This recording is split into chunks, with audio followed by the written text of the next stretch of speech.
live. Hello, everybody. Welcome back to another episode of Painting for Life with us here at East Oak Studio. Tonight, we have our entire family of people here at East Oaks. So we have the lovely Tina modeling for us this wonderful evening. We have Evie behind the switcher and the mic. We have Livia over here drawing today. Sam will be joining us a little bit later after she gets off of work. And we have the lovely Erica here right next to me painting. We're gonna have a wonderful evening. We have the reference images like usual. Just go to the link below in our show notes. You'll find a link to be able to access them if you're new to our channel. What we have there is if you put your email in, you'll have access to all of our reference images from day one of us doing these Painting from Life, which I believe is this 40? This is number 40, everybody. That's a big number. So anyway, I'm so thankful to have Evie back there. Thank you so much for modeling for us. And without further ado, we're going to get started. I still have paint to put on my palette, and I'm just going to make sure that everything's working properly before I get started. So without further ado, let's go ahead and get going. Woo. By the way, we talked about timing. Who's doing the timer? Okay, I got it. I can also keep track of it back here. Perfect. Y'all keep track of it back there. We're going to be way better at it than I am.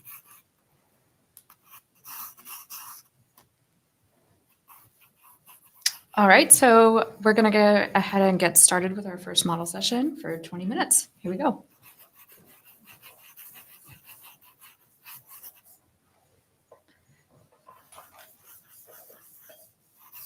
And if y'all out there want to draw or paint along with us, we have some beautiful reference images of Tina that you can find, I believe, on the portal.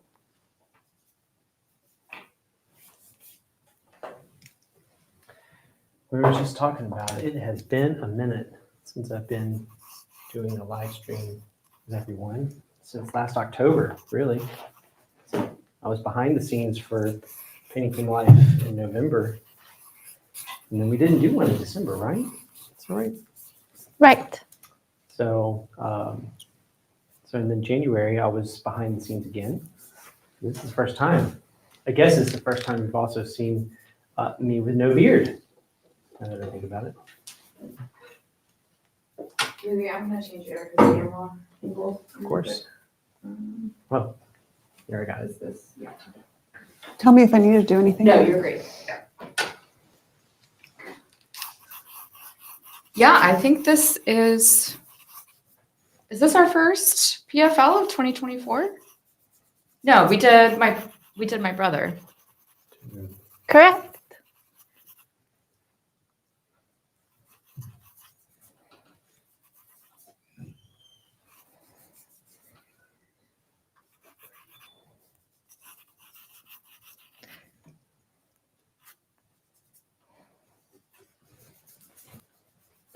So for those of you guys who are tuning in to us tonight, if you want to go ahead and comment and let us know what you're working on, where you're tuning in from, what's going on, we would all love to hear from you.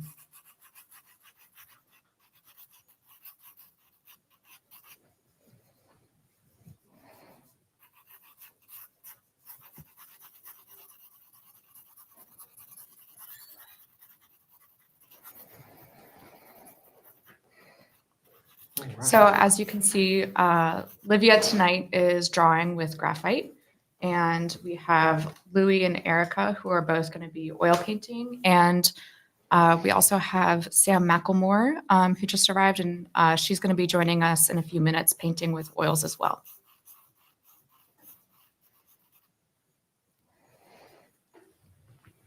Yeah. This is going to be a lot of fun. Sam, this is Sam's debut on camera today. So, and she's one of our newest members here. So we are super excited for her to join us today. Be a lot of fun.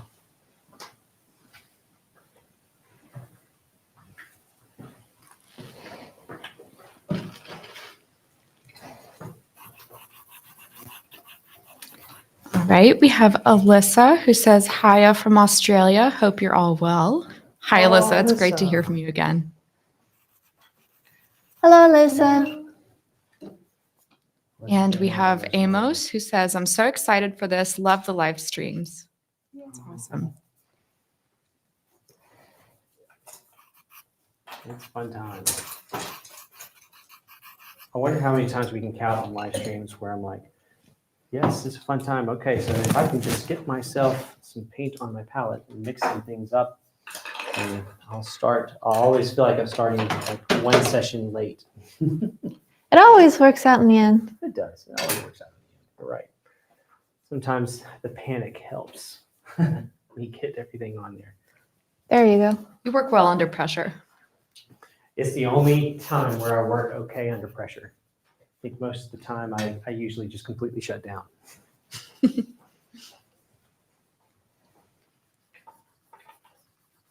We have Ruby who signed on, says hi, watching from London. And we have Michelle who says hi from Mexico. Hello all. Thank you so much for joining. Yeah, thank you.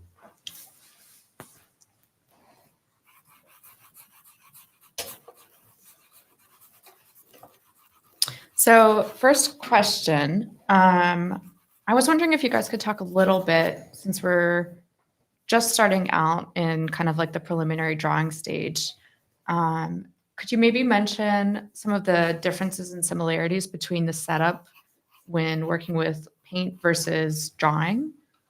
Mm. Ooh. That sounds like a good question. Well, I have a lot less stuff to juggle, so I only have one pencil, which is really nice. I went with drawing today because my brain's a little tired and I don't have confidence I could make a good painting. Do you find that drawing is a little bit easier on your mind when you're kind of tired? I don't know if it's actually easier, but I feel maybe my mind will be more fresh for it. You know, when you do the same thing for long enough, you kind of stop giving it the care it deserves. And I haven't been drawing all day, but I've been painting all day. So maybe if I mix it up, things will go well. We'll see. Totally.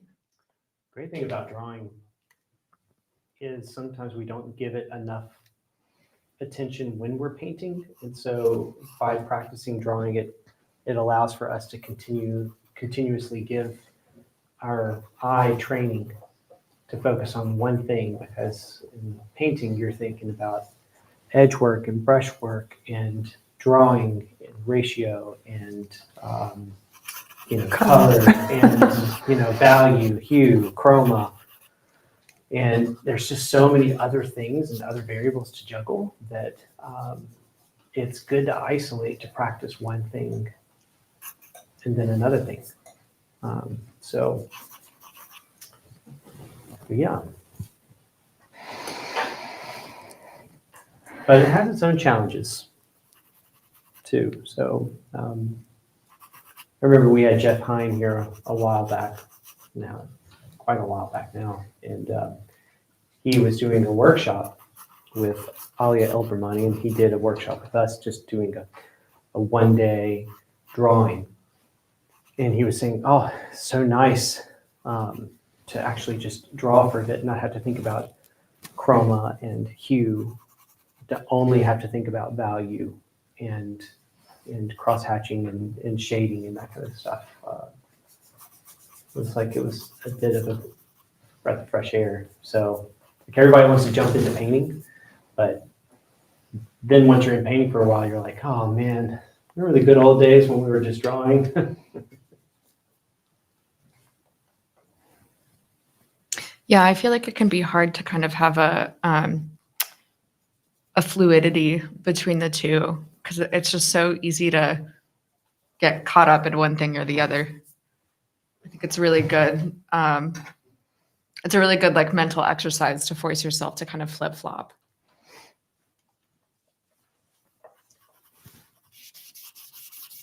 Joining us, we have Alexis, who says hello from upstate New York. I enjoy your live stream so much. And we also have Gail, who says hello from Oregon. I'm not normally home, but I'm here today, and we're very grateful for that. Nice to see you, Gail. And we have Kuhan, who says, hi from Florida. This is my first time joining you guys. Oh, wow. Hello.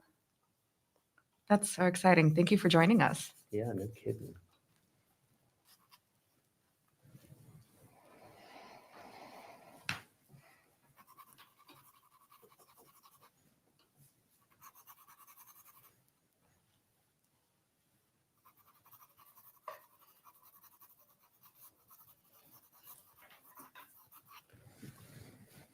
So often when I'm starting just with this kind of a blank slate, I like to kind of just get myself an understanding of where the half is. Because when I'm working on the composition, I'll kind of like gauge the half on my subject when I'm kind of putting up using my fingers to create a ratio, because I want to see kind of where the chin's going to hit. It's usually right below the half for me. Somewhere in here. Louis, am I correct in saying you're working on an untoned panel today? I am, and that was just because of my own laziness. Hey, I think it's good to show people kind of like process-wise how you can do that. Not everybody tones their panels. That's true. You know, sometimes, especially in Alla Prima, a lot of people will not tone their panels so that they can get like a really bright relationship with their color. You know, everyone's different, so there's a lot of people that do all sorts of different things. But I've seen that some people find it very helpful to just pull that up a little bit, to not tone their canvas for that purpose. The only problem is there's a pitfall on both sides. If you're using an untoned canvas, you will find that your blacks won't be able to get ultimately black, your darkest darks won't be as dark as you wish you could make them, unless you just slop on a lot of paint. But often people want their darks to be thin. So if you want your darks to be thin and really dark, I would start with a toned canvas. Otherwise, I think that using a lighter canvas, if you don't have too many darks, would work just fine. So in this situation, I'll have to be mindful of that for Tina's portrait because there's so much dark.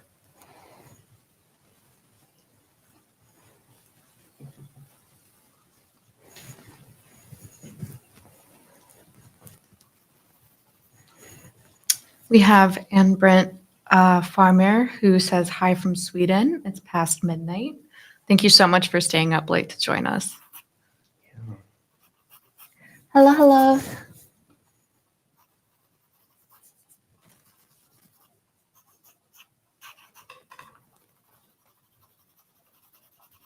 I don't like to do a whole lot of measuring, but I do like at the very beginning to do some so that I can figure out kind of where the composition of the piece will be.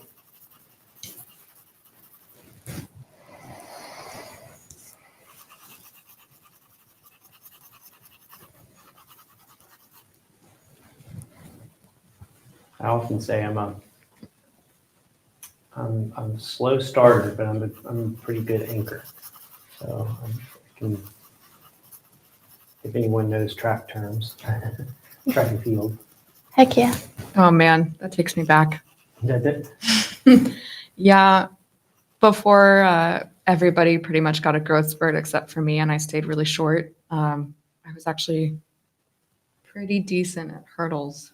I was a hurdler too. No kidding. Yeah. I did 100-meter hurdles. This girl. At the 7th grade junior high track record for Montana High School. It's a very small school, so it wasn't hard. That's cool Even though. we're around each I love other it, Evie. often, we still are learning something new about each other every day. How long did you do track for? Oh gosh, I think I did 2 years in middle school on JV and then 1 year in varsity. And then at that point, it was kind of like I was really short by then in comparison to everybody else. Yeah.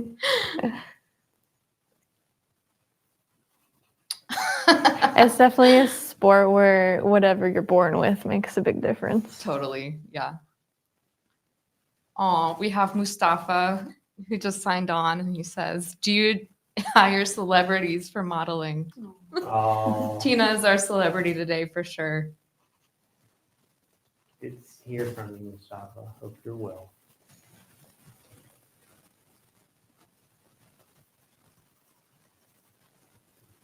Mustafa's been with us since the beginning, since the inception of East Oaks, pretty much.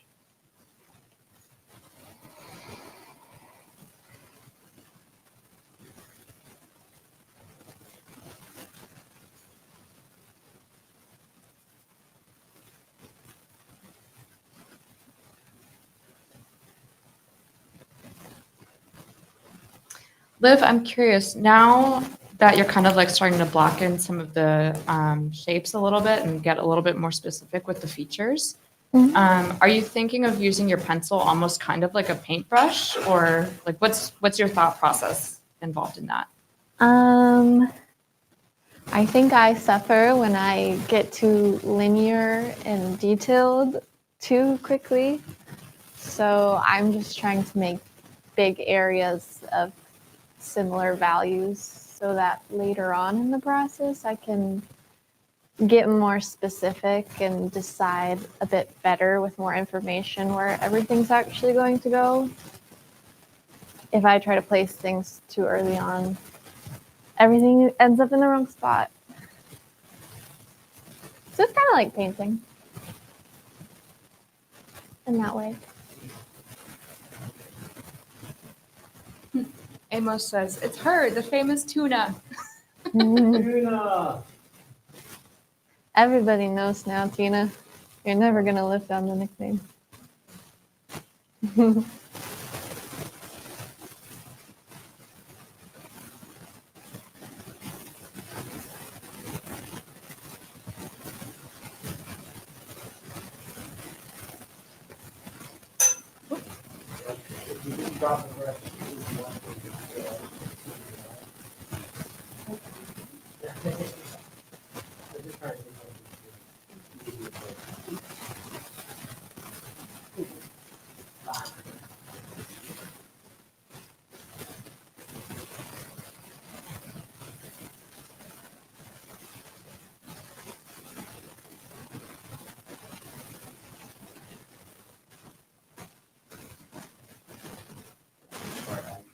Kind of get all of this stuff down just for the purpose of seeing where things are going to be. That I'm very non-committal with most of it, and just kind of getting an idea of how the composition will feel. For a reference like this with kind of the lighting the way it's situated and Tina wearing a black sweater, do you want to talk a little bit about like how you interpret values when you're working from a subject that to the eye seemingly has a bit more contrast? So meaning like if considering that she's wearing a black outfit and the light background behind her, how do I approach such large contrasts of value? Right, yeah.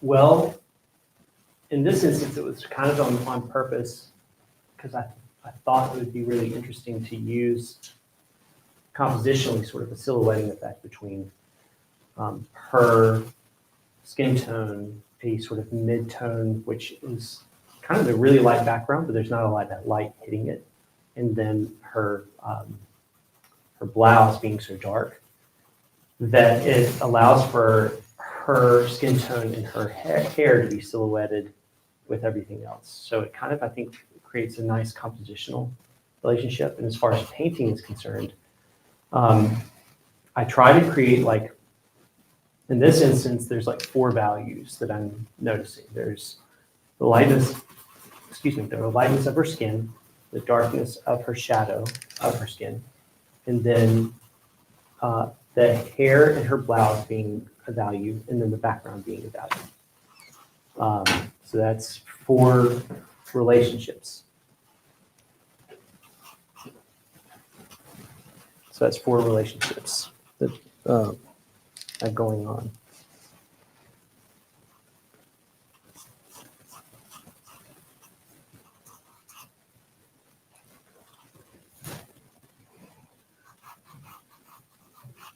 All right, everybody, at this point, we are at our very first model break.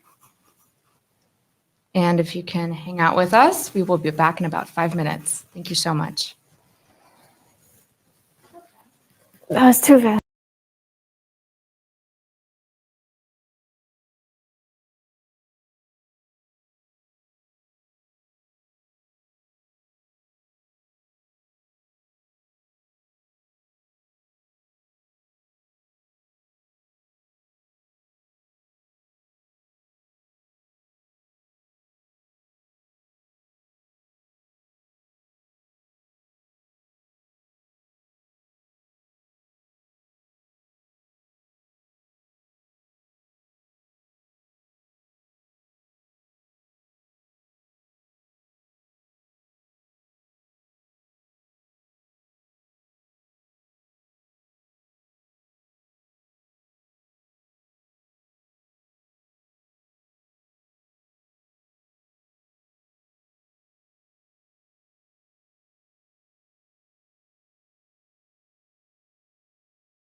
And we're back. All right, everybody, we are back for our second model session. Thank you so much for joining us. Sorry for any static that you guys might have heard before. We were having a little mic oopsie, but hopefully we got it all resolved. Let's see. Ruby says, "Hi, I don't know much East Oak Studios or the artist painting tonight. Could you say something about who you are? Are some of you students or are you professional painters?" Well, you said her name was Ruby? Ruby, yes. Well, hi, Ruby. Thanks for joining us tonight. Yeah, so East Oak Studio was originally started by me, Michael Klein, and Joshua LaRock. We moved from New York and came down to Raleigh, North Carolina to start it. And one of the visions of East Oaks, aside from wanting to create content for people to be accessible to people, is we wanted to create a launching pad for the next generation of artists. So, so one of the goals that we've continued to push, even since Michael and Josh have moved on to their own adventures and ventures, I think that is the static happening again? Yeah. That is probably because this turned on. It might be creating interference. Sorry, everybody. Hang on just one second. Let's just see if that helps. Sorry to interrupt you, Louis. It's okay. I'd rather you interrupt. Testing, 1, 2. Is it still going? Yeah. Let me see it. Let me hear it.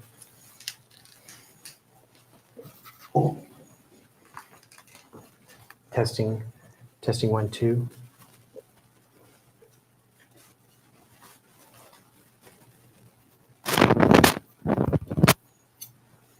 Testing 1, 2, 1, 2, 3. 1, 2. I'm not too worried about that amount. Oh, I hear it now. I hear a little bit more buzz. That is a bad channel. There's too much interference in that channel. And I'm wondering if it's happening because of the heater, because it's an infrared heater, just close to radio waves. So we'll wait till it turns off and see if it continues to happen. If it does, we'll go to the white one. If we need to turn the white one on, turn on the receiver first. No, turn this first, transmitter, and then turn the receiver on. Okay. All right. Sorry about that, folks. Thanks for your patience, everyone.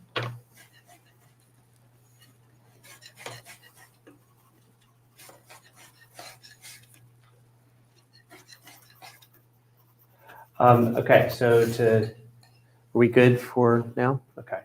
So to answer your question is a lot of the artists here, we always wanted to create different tiers of people at different stages of their career. And so we have people from all walks of life. We have people who've been classically trained. We have people here who are sort of starting their careers and may have gotten more of a classical education at just a normal university or college.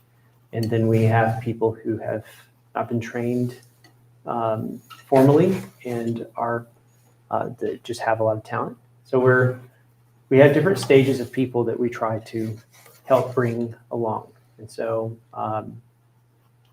everyone you hear that are a part of East Oaks right now are a part of that program and at different places. But the ultimate thing that we're trying to create is community. And because art can be a lonely business. And so we wanted to create an environment that was encouraging for artists to feel like they could have a space that was sustainable for them. So, yeah. Erica, for example, went to Florence Academy and was then an instructor there for several years afterwards. So she was there a total of 7 years. And she is originally from Raleigh and decided to join to be a part of our community.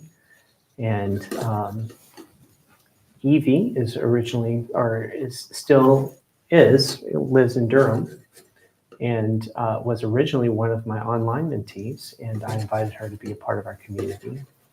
And Livia is from Washington State and joined us about 6 to 8 months ago.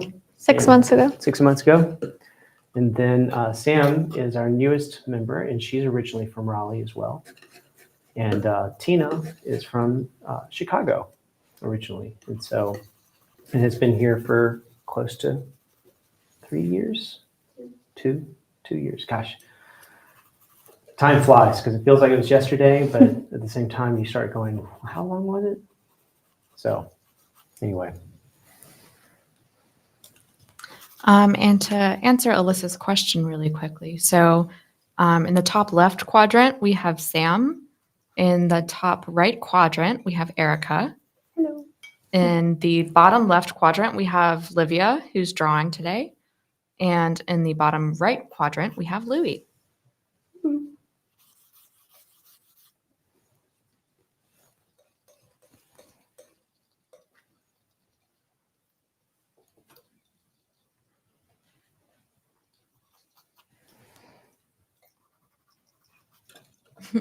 Mustafa says, Lewis with his new mustache looks very cinematic. I hope he's the next model for PFL. Funny enough, I actually modeled for all of the girls a few nights ago. So it was a lot of fun. We got him to wear a fun hat. Yes. An homage to Peaky Blinders. And one of my favorite characters, Arthur. Arthur Shelby.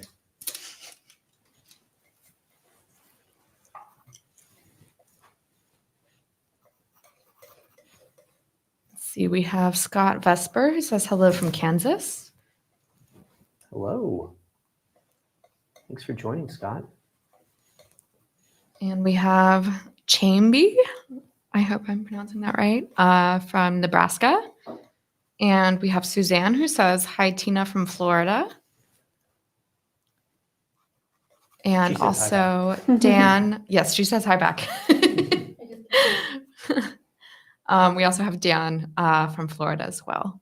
Thank you guys so much for tuning in. Yeah, so wonderful to hear from where all of you are coming from.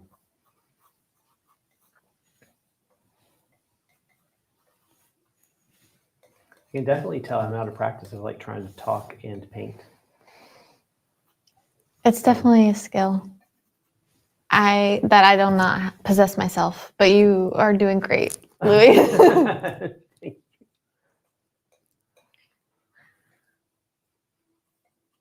Wait till you see what the painting looks like, though. Oh yeah. I guess maybe I'm speaking too soon. Haha.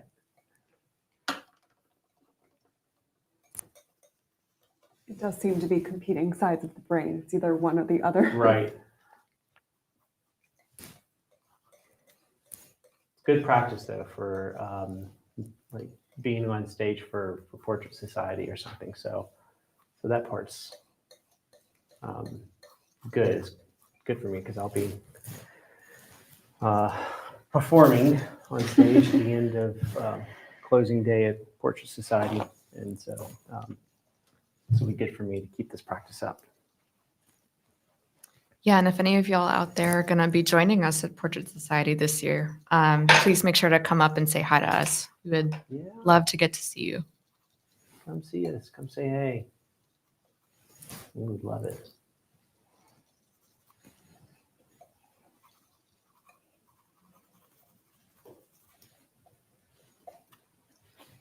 Suzanne says Tina is a great model. We all absolutely agree. Again, if you guys want to draw or paint Tina along with us, we do have reference images of her up. We also have Joellen who says hi from Ohio. Hi, Joellen. Hello.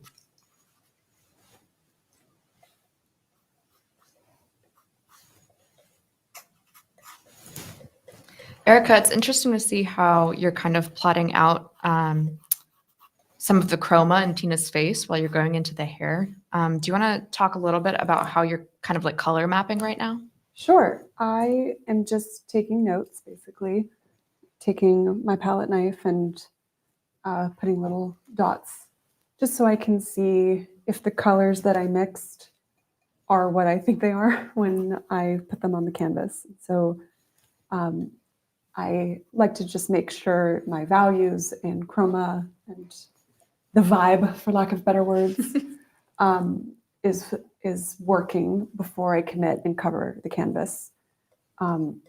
Since it's alla prima, it's I don't want to. If I make a mistake in terms of color, it's hard to fix if I've already painted on top of it. It's hard to kind of rekey the chroma and hue relationships. So I try to judge as well as I can, and then it's easier if I can just map it out and then adjust it on my palette before then covering the canvas. So just trying to make my life a little bit easier. Nice. And Gail actually has a question for you as well. Sure. She asks, what did Erica teach at Florence Academy and which subject was her favorite? So I was an instructor for their 6 weeks course. And so I taught workshops, and I loved it, having students of all ages who are just so excited to learn this craft. And often there were people who had wanted to and had to put it on hold for whatever reason, and then now those was their moment to learn how to paint. And so I loved teaching that program. And so I did that. I graduated from Florence Academy in 2017 and then started teaching in 2018. Then I moved back in 2021 to North Carolina. And I loved all of the subjects. I was the one who loved doing my bargs. I loved everything. Oh, you were that kid. I was that kid, exactly. I was like, I loved it all. I think I was just craving that education so much, and I had wanted to learn it in school, and it just didn't work out in terms of, it just wasn't the content that was taught at universities. And so I was just so excited. I was just so happy to be there. Yeah. And of course, being in Florence was incredible.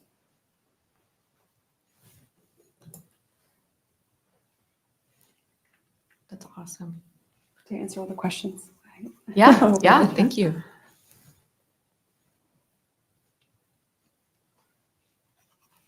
I promise eventually I will paint. I'm just gonna keep mixing and be like, oh, this is what I'm gonna do the rest of the day.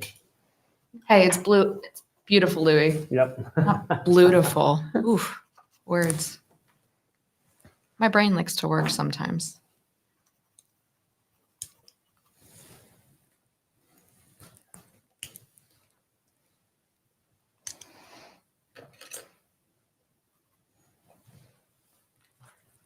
And Liv, I wanted to ask you really quickly, what kind of pencils are you using?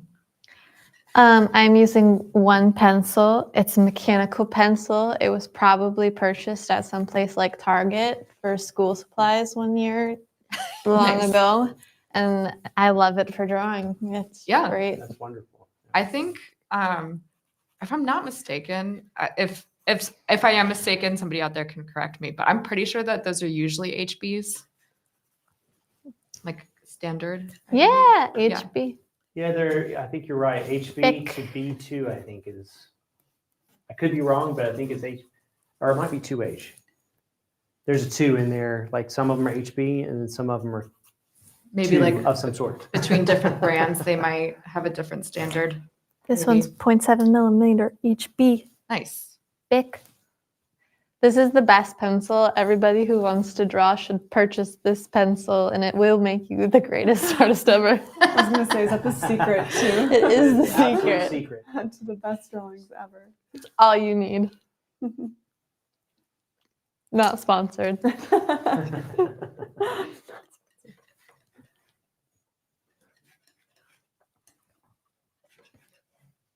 Evie, how much time do we have left in this? You have just about 1 minute left. Oh my gosh. Yep. This fast.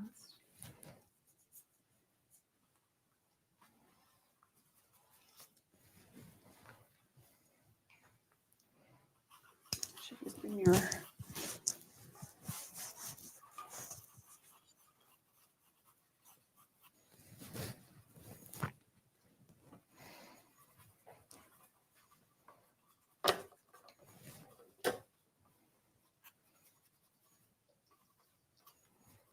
Alrighty, y'all. We are just about to take our next model break. In the meantime, if you have any questions that you want to ask, feel free to go ahead and type those in and we'll get those answered for you. Thank you so much, everybody, for tuning in. We really appreciate it. Ooh.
All right, everybody, we are back for our next session. Thank you so much for joining. Evie has such a good radio voice. So I've been told. Although I think I've heard my voice like on voicemails, and I always think that my voice sounds deeper than I hear it myself. I don't Hi, know. everyone. Mine's the opposite. When I hear it played out loud, like on a recording, I'm gets like, higher. that's what I sound like. I sound like a child. We could form the East Oaks Choir. I'll be the baritone. We have every range.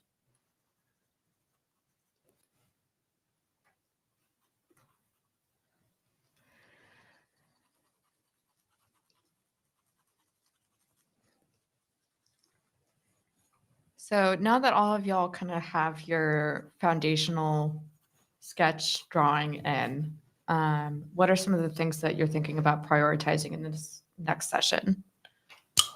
Still drawing. Well, yeah.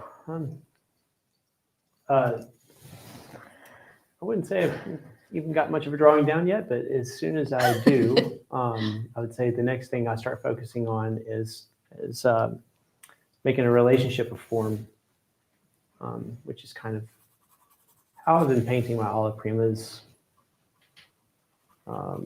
lately. Just to kind of get in sort of an established form range and color range. It's kind of a shorthand that I've been trying to practice to see if I can not only discover things that I want to add in my normal painting practice, but also how to speed up my practice of alla prima.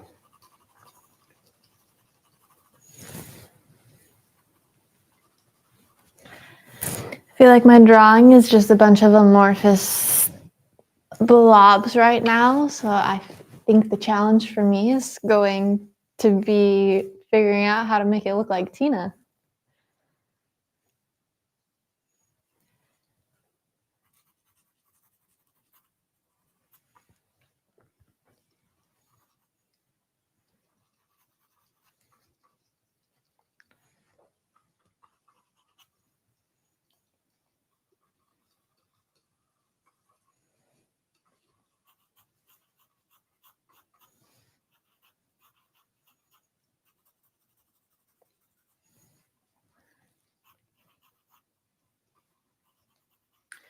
Louis, do you have any tips for folks who also maybe are trying to speed up their alla prima process a little bit?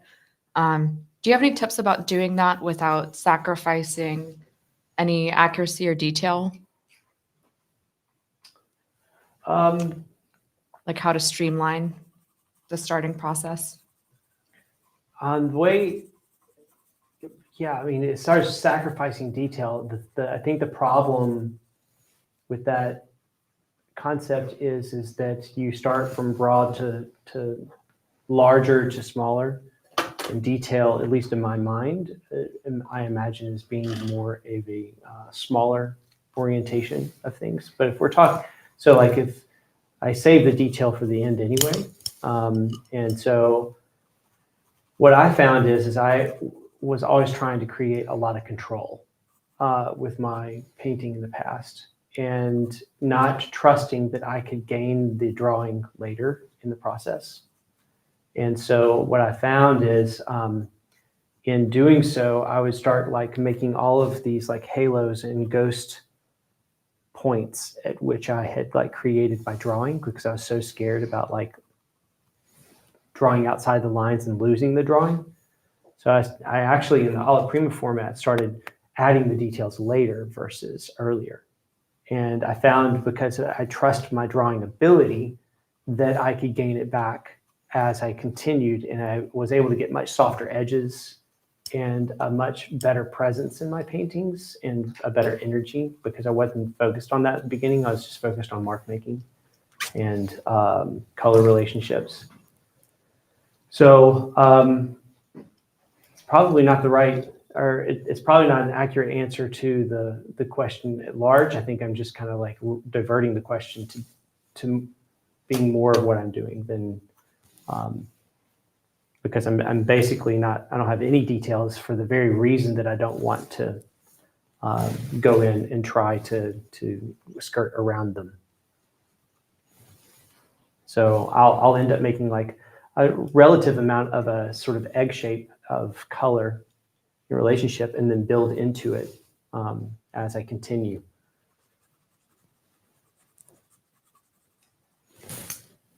So, but the reason I go on the outside first is so that I will gain context to the painting. Oops, I meant to do this color. I gain context to the painting as I go in towards the things that are more important, so I can get more accurate with those things.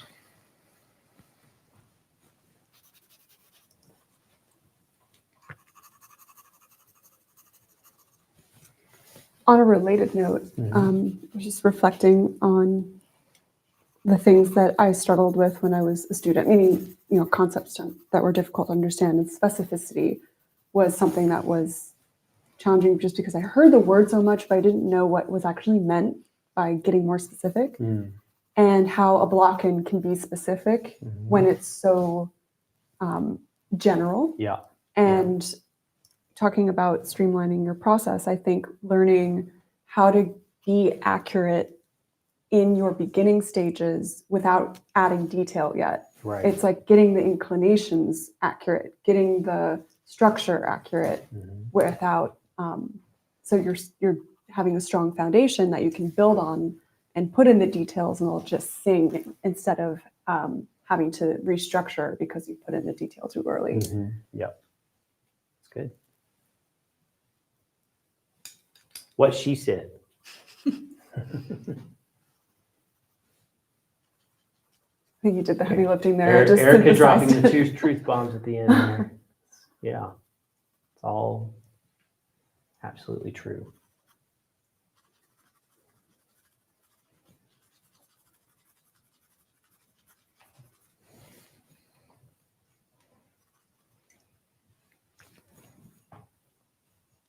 And I think just since we do have both painting and drawing going on today, I think it's worth noting as well that that also applies to drawing in terms of, like you can see kind of how Livia is developing sort of blocks and shapes and fields of value rather than necessarily focusing on like single strokes with her pencil.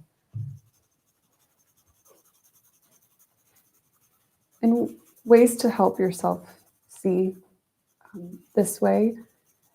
Squinting is a good way, standing back, looking at the model through a mirror, black mirror. Those are a few different ways to help yourself see that those like big block-in lines is how I like to think about it. Big shapes. And those big shapes should stand true throughout the entire painting. So even when you're putting in those final details, like the big structure should still work. It's cool looking at older paintings and actually seeing how geometric the big shapes are. Like if you look at hair, often it's quite angular. Just the edges are soft.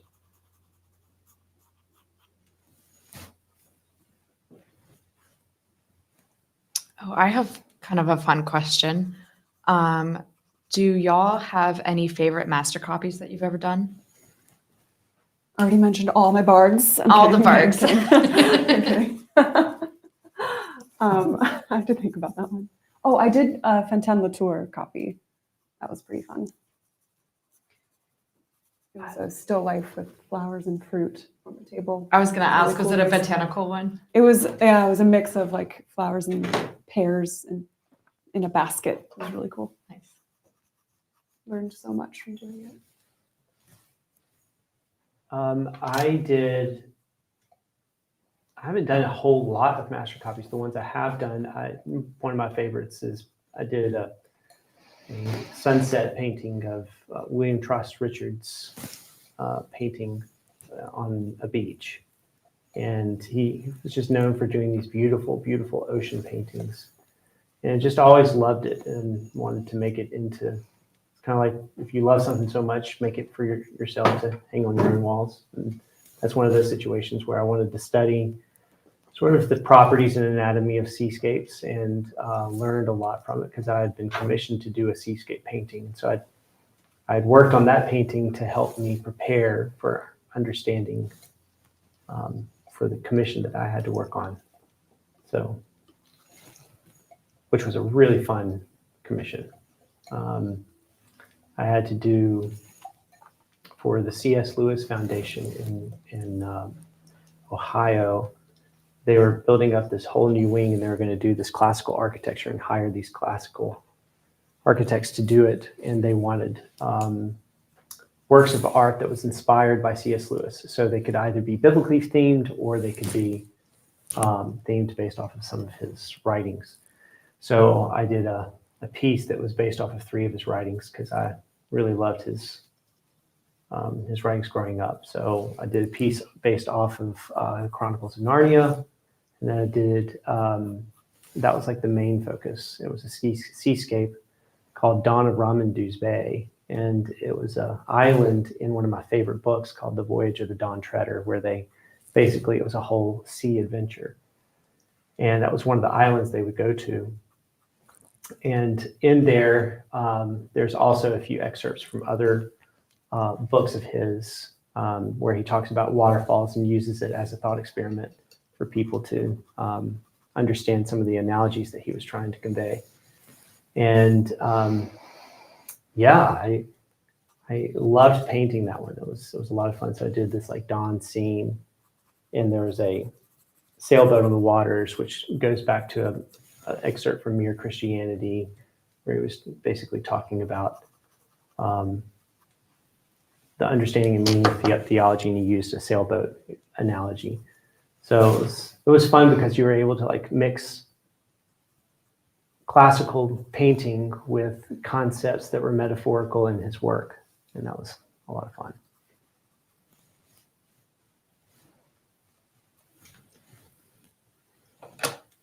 Scott asks, is a daily drawing practice part of anyone's routine?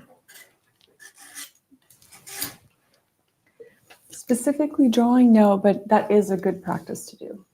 I mean, I don't do it personally, but I support doing it. I would probably learn a lot if I did it. Same. No daily drawing practice, but it's a good idea. I feel like when I was in school, that was a common practice to make sure you were drawing every day. But I don't know. I think that one of my hard things there is it's hard to find time every day as a professional painter to do. You have to like almost jump right into the other stuff you've got to do. So that part makes it tough.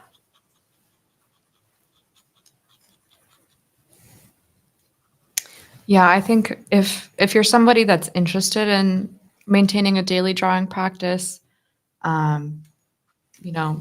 learning how to make a habit of maintaining a sketchbook regularly is a really great thing to learn.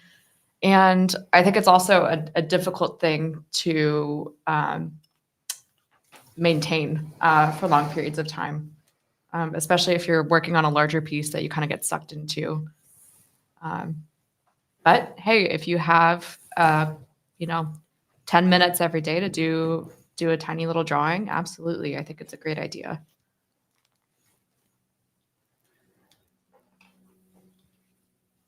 Or I know I have several artist friends who try to maintain a daily drawing practice by including it in their morning pages, which is a exercise that was introduced and explained in a book called The Artist's Way.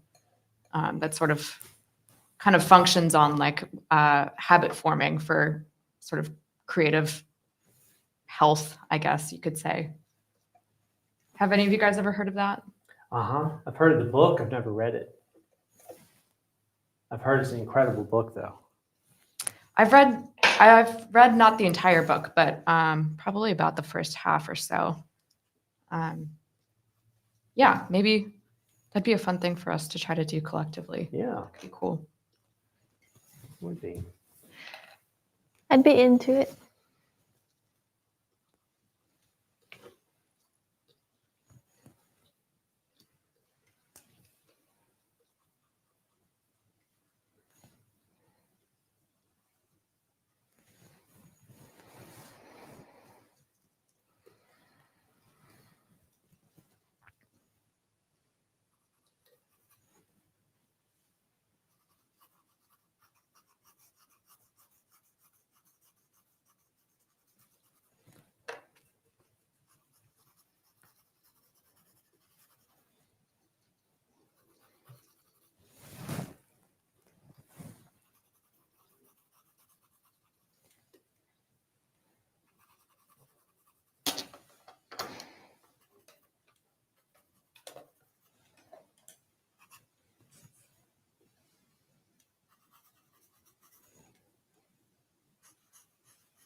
And for any of you guys out there who are watching and working along, we would love to hear about your current projects, things that you're currently working on creating, or things that you want to focus more a little bit on.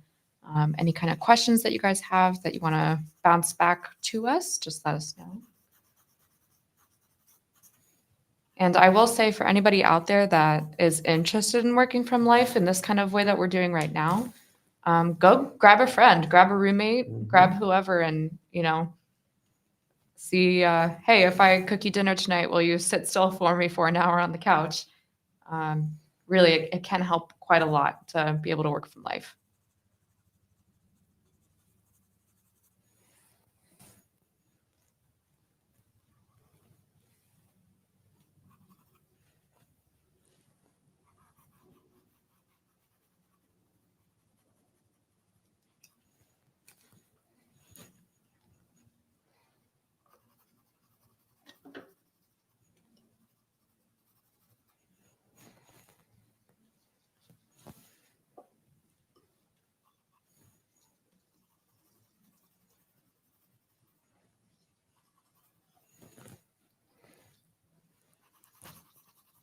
And just so you guys know, we've got about 4 minutes left in this session.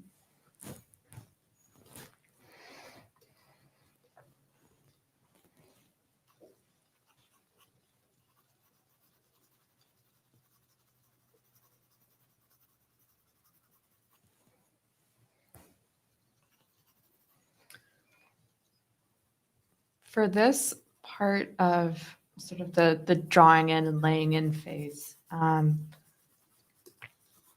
what would you recommend about brushes for people to use? I know oftentimes in the first sort of portion of the painting, using larger brushes can really help a lot. But do you have any preference between filbert, flat, round?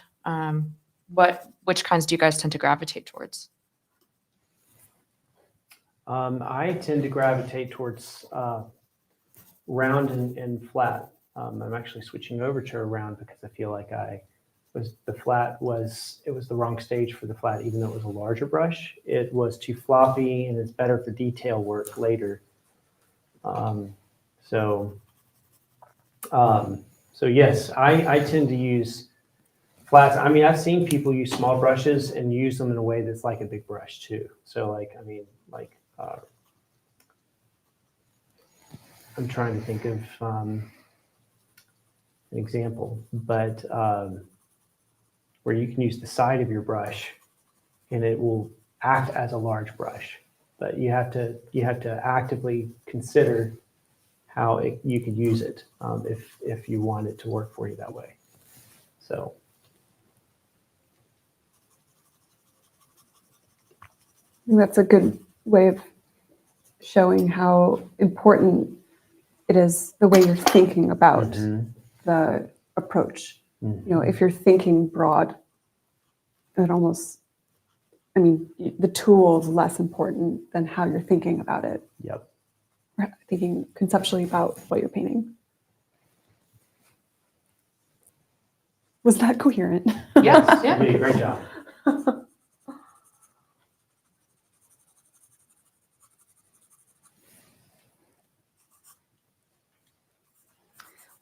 Amos asks, I'm trying to learn figure painting. Do you do a full figure painting at East Oaks?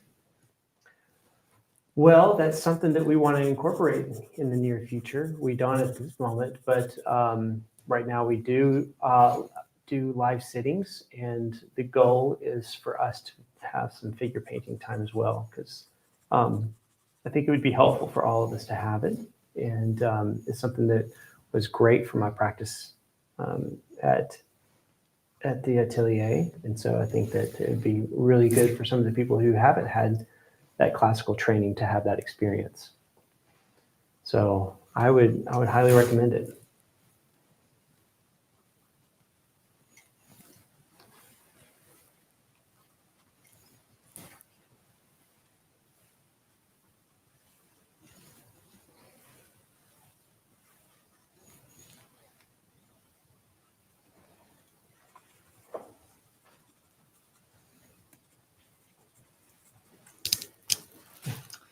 All right, and we have just a few more seconds left on this session. Again, please send us any questions you've got, and we look forward to coming back in 5 minutes and painting more with you guys. Thank you so much.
All right, everybody, we're back. Thank you so much for joining.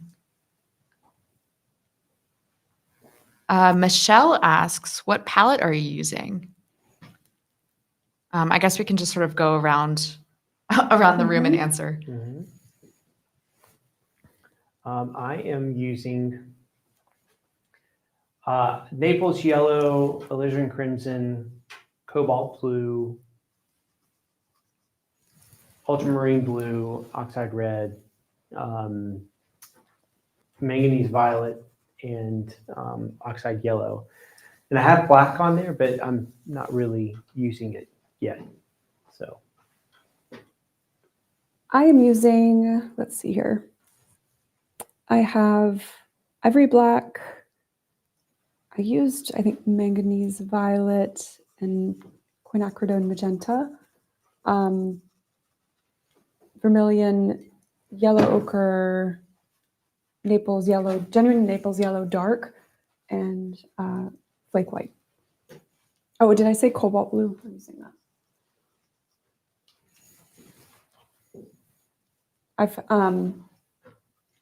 I was adjusting my palette because she has such fair skin, so I wanted to make sure I could cool things off using cobalt to help tint in a cool way without darkening the value too much. Out of my own sheer selfish curiosity, what kind of variation do you all find between synthetic Naples and genuine Naples Yellow?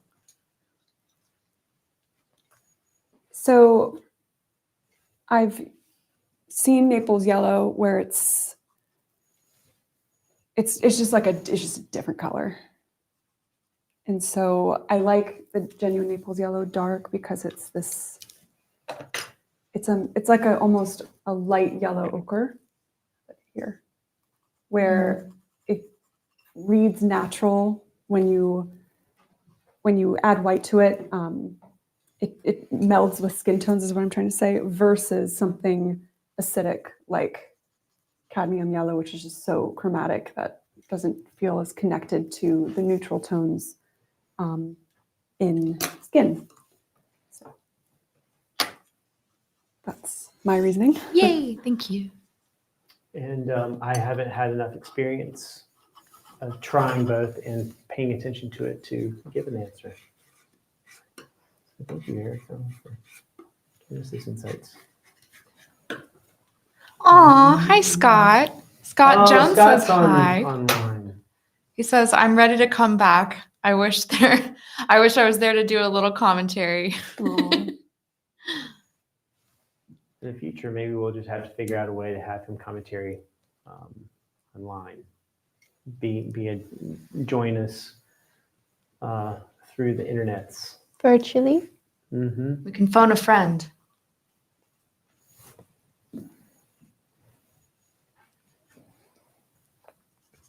For everybody out there, Scott joined us previously the other week in studio. We all had a lot of fun getting to see him. And there's content from him from both on YouTube and on the platform. Yep. So if y'all want to see, he's a wealth of knowledge. He used to run Legacy Gallery, and now he runs another gallery in Washington State. And he really has just a great history and a knowledge for helping artists and a real desire to help artists grow their careers. So I would really encourage y'all to watch the interview we had of him on YouTube. And, if you're a subscriber, watch the one he did for us on our platform as well. Both are great insights to help your art career. So highly recommend it.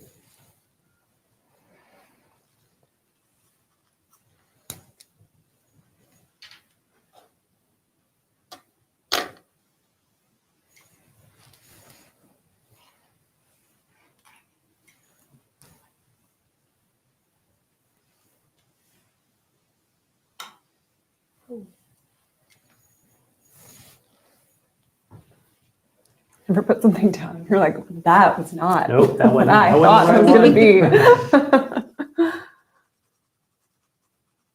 That belongs somewhere, but not there. Not there.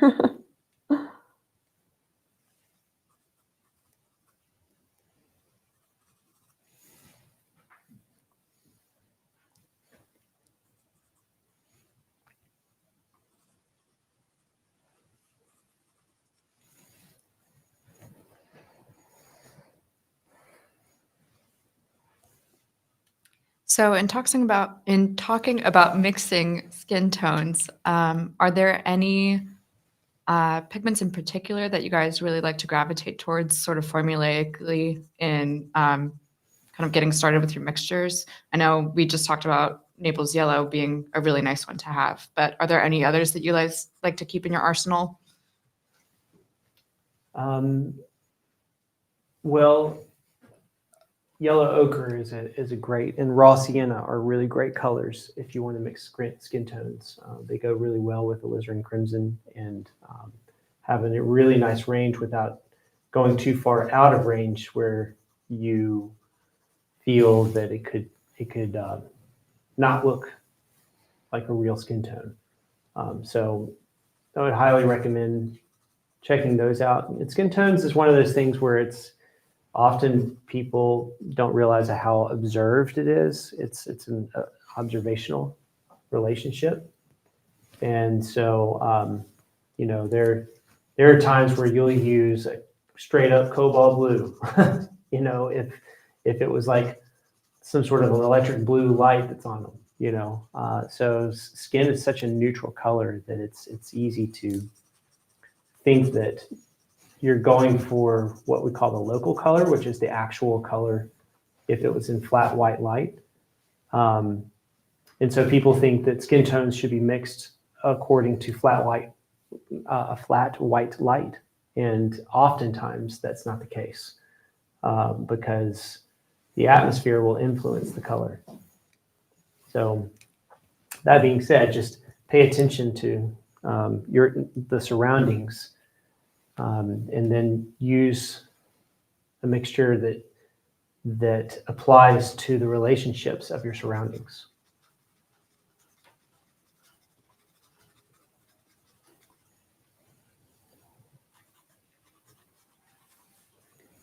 And I can share what palettes I used when I was learning figure painting in Florence. So we started with a limited palette of ivory black, English red, yellow ochre, and white. And it's just basically neutral versions of the primary colors, but with enough chroma in like the reds and yellows that it feels lifelike to our skin. And then slowly you add more colors as you start to get a handle on how to mix and how to temper your colors and how to basically prioritizing value and understanding temperature relationships. And so you're slowly expanding your palette to ivory black, cobalt blue, English red, vermilion, yellow ochre, and then maybe Naples yellow dark, if needed for a very light skinned model, and white. And so that can give you basically an introductory palette to help you with starting to mix colors. And then I find it's nice to start with that, and then I'll maybe add magenta or alizarin or something else if I need to tweak the palette in a certain direction based off of observation. And like Lewis said, if the atmospheric conditions, if you will, requires a color that the other ones can't mix up. Yep. Well, we got through it. We got through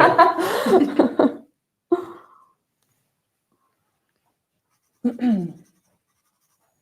Let's see. Gail asks, for Erica, is that because cobalt blue is more transparent than other blues? No, it's my choice of using cobalt is because it's lighter in value. So I have it here.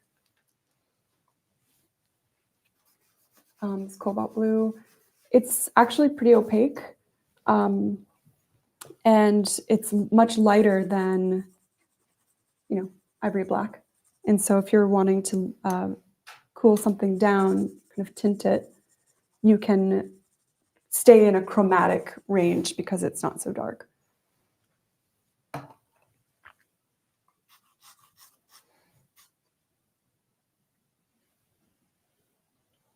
An interesting mixing exercise is to make green out of ivory black and let's just say yellow ochre. That will make a green, a dull green, but then you can make a more chromatic green using same yellow ochre, but just switching your blue. And if you use cobalt blue, for example, it'll make a lighter, more chromatic green, just because the value of the blue is lighter. Mm. The value of the blue is lighter, and it's naturally, more intense in chroma.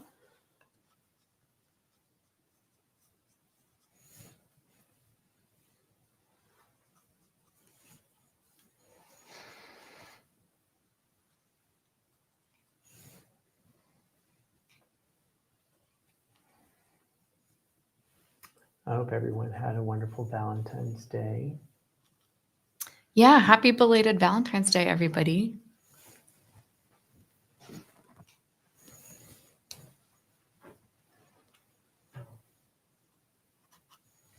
We all had fun here at East Oaks celebrating Valentine's, getting to paint from life yesterday. Yeah, good times.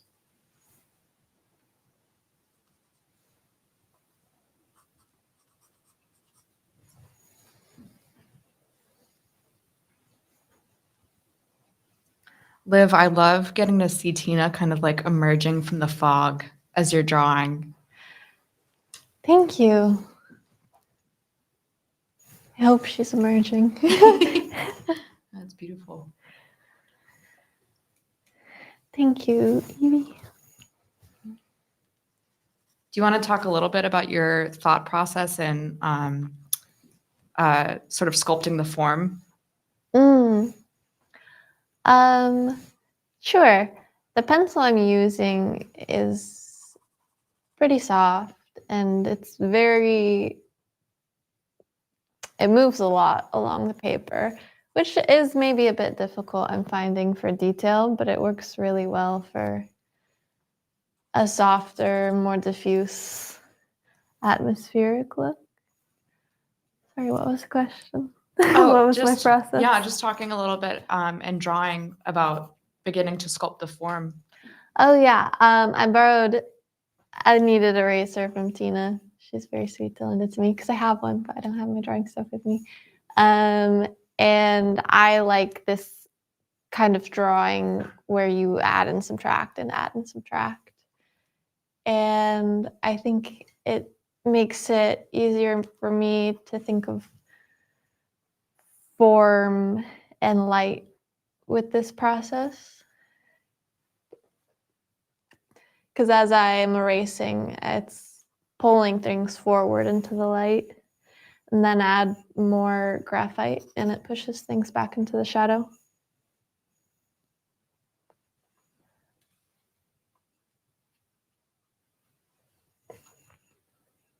Let's see, we've got Fernando who says, hi, everyone from Chile. Loved these sessions.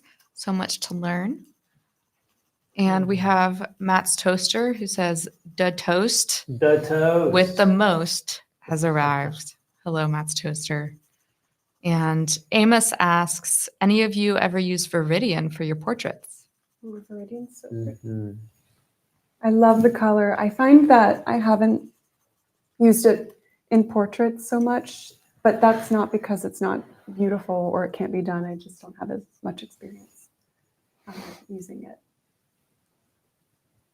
Something that really helped with Viridian, and I don't use it that much either, but I used it a lot more in my earlier work. But then I just started getting into a routine habit of making something very similar to Viridian. But one of the ones that helps for me, I always like to find a complement color that I can easily go to neutral with because it gives me good control. Because some some paint colors have a high tinting power, some have a low tinting power, which basically means that very little of the paint do you need in order for it to mix with the rest of it. Because if you put too much of it, it'll just dominate the whole color, and it'll be hard to mix with. So I like to find a color that mixes well with another color that gives me a ratio that's not too far off from each other's tinting power, that can like help control each other to neutral. And if you can find that color, it's really helpful. And I found that vermilion, at least the one from Rublev, does a great job of creating a really pretty sort of violety, neutrally gray with Viridian, and that helps a lot in your paintings. So that's what I would recommend if you were to ever try using it. Yeah, the only time I ever reach for Viridian in working on a portrait, I'll sometimes include just a tiny bit of it in a transition tone, like transition mid-tone between light and shadow. I think it can be kind of nice to neutralize, but you definitely do want to be a little bit careful because it is very strong. I think sometimes I think I could get really excited about the color. And so I'll want to put it in everything. Yep. And then it just loses its effect because it's in Mhm. everything. Yep. So it's a good lesson to learn, though, about placement and design and how to have colors read and not just become muddy. It's learning when to have them and then when to not include them. Totally. Scott says, time for tonight's art walk featuring Facing Edmonds, 55 portraits by Pam Ingalls of people who live, work, or play in Edmonds, Washington. Always looking to promote figurative portraiture in the gallery. That's awesome, Scott. Scott, you have a wonderful night if you have to go and assist in the walk. But thank you for joining us.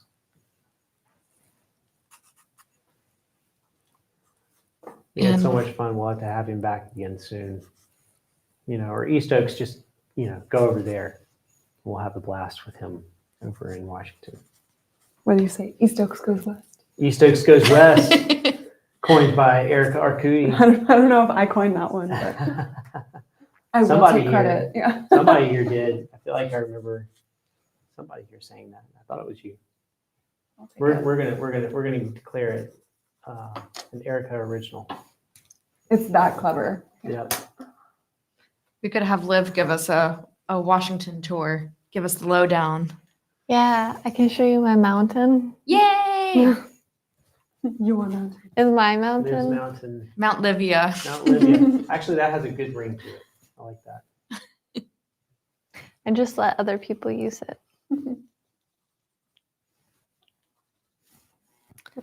We have Stacy Kelly, who says, hello, first time joining in painting. Thank you for doing these. I have done life drawing, but painting portraits is a whole new ball of wax. It really is. At the beginning of all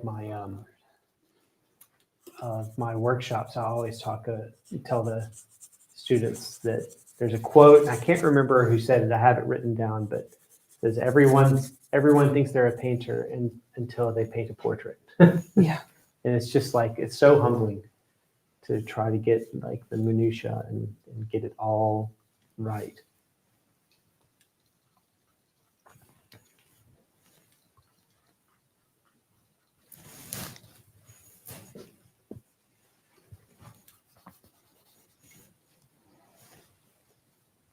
Gail says, they said if they got enough requests, they could bring Vermilion back, ...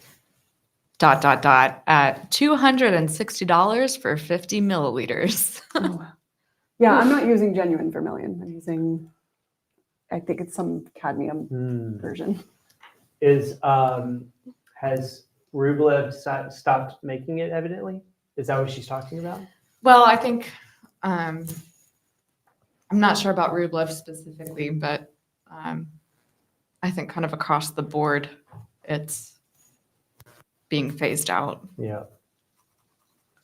That stinks because it's a beautiful color. I will say that, I mean, mine it lasts forever because it never really, it takes forever for it to dry. So I can paint almost a month on just one little dab of vermilion. And so my tube I've had for about 7 years. And it's getting close to the end now, but this is it. I bought this about 7 years ago. Wow. Well, hey, it'd probably be super, super toxic and dangerous, but you got me a chunk of, oof, what is that sound? There's an audio issue happening, folks.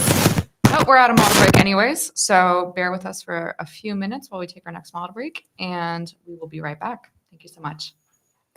Is it still happening?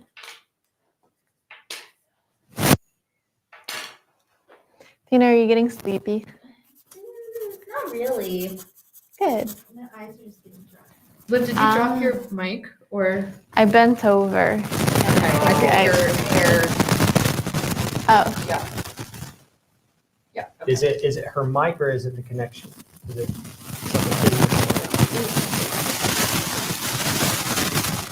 turn put mute on 4? Perfect. Thank you. Let's first see what could be the problem. Often it might be this connection. We were at a right as I bent over. model break anyways, so honestly, it's fine. Okay. Is it better? Let's try it now. Unmute. Oh, wait. Okay, I got it. Testing. Hello? Yeah, we're good. Okay, I'm just going to see if it's this. Still good? Anything? Hang on. I'm gonna wait till Liv gets her mic on. Hello, hello. Yo. Yeah, that's good. Boom. Thank you. Perfect.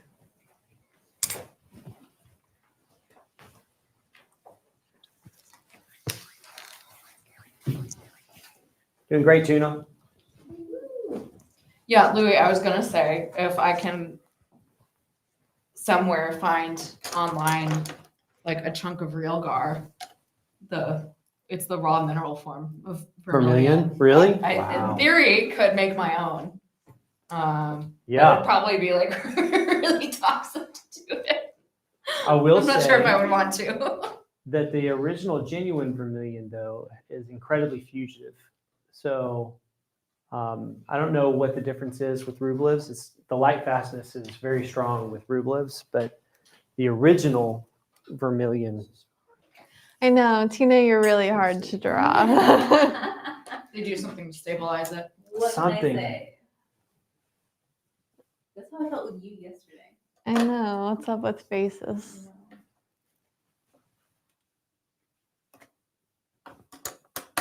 They're just too good. They can't be captured in two-dimensional form. We're just too beautiful.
All right, everybody, we are back. So sorry for the mic snafu. That was totally my bad. But you guys got to hear the end of my thought about Vermilion, at least.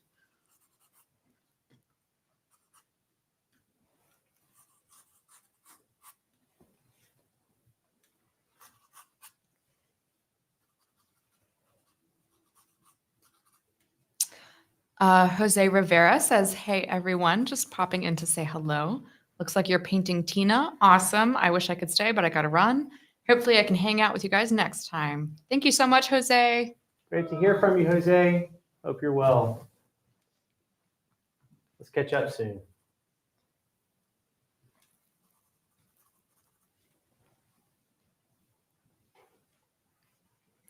Matt's Toaster says, I make my own vermilion with the raw pigment. It really isn't too hard to make. I use a closed air box and a ventilator when I do mull it, though. Yeah, I'm glad. Definitely, you do not want to breathe in any of that. Yeah, man. Props to you. Don't know if I have it in me.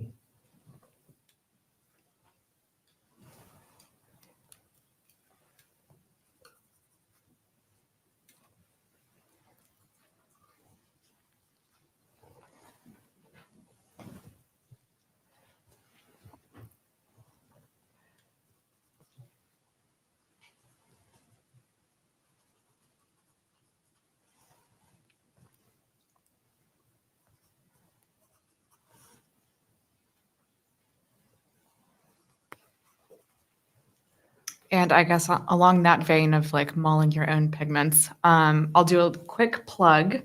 Next month, I'm going to be releasing a mini lecture series about pigments and how to make them and how to make your own paints.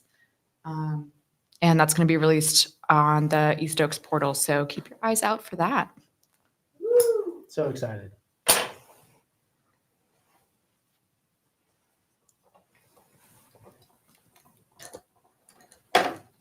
It's gonna be awesome.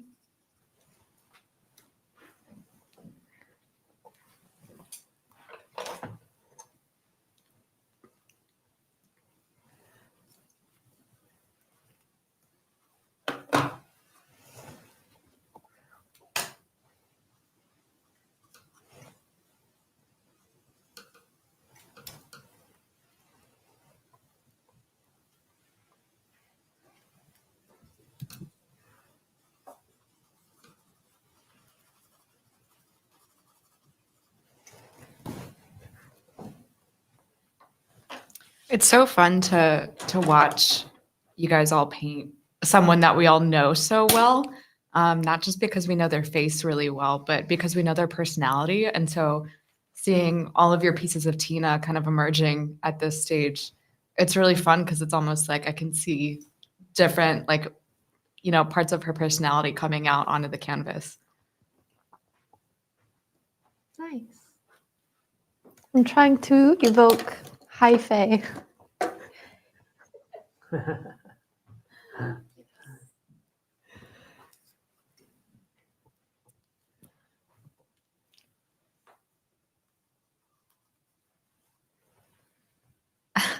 Mustafa says, Lewis, please tell us about your recent self-portrait masterpiece. Tell us about your thought process from A to Z. Don't be brief and say all the secrets and goofs.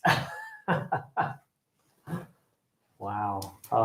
Well, it was the hardest painting I've ever painted because I had to look through two different mirrors.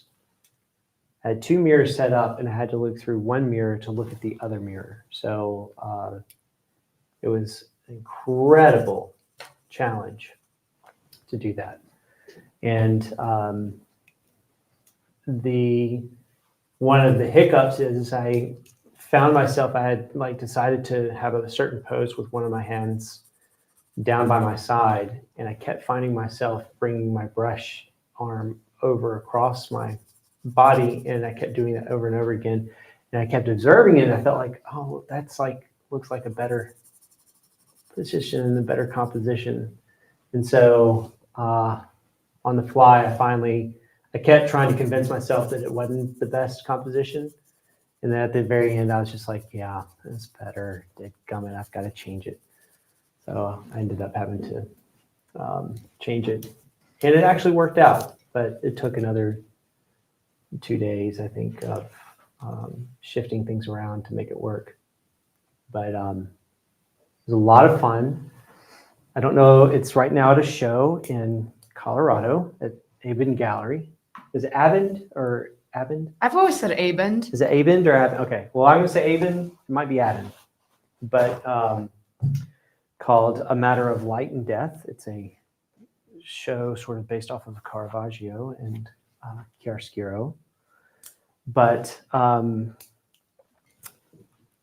which was like it was an ideal situation because the whole painting is about recognizing sort of at midlife, trying to grasp the understanding of your own mortality and trying to savor the moments of joy that we have in this life. And so it's a pretty deep painting, has a lot of meaning to me.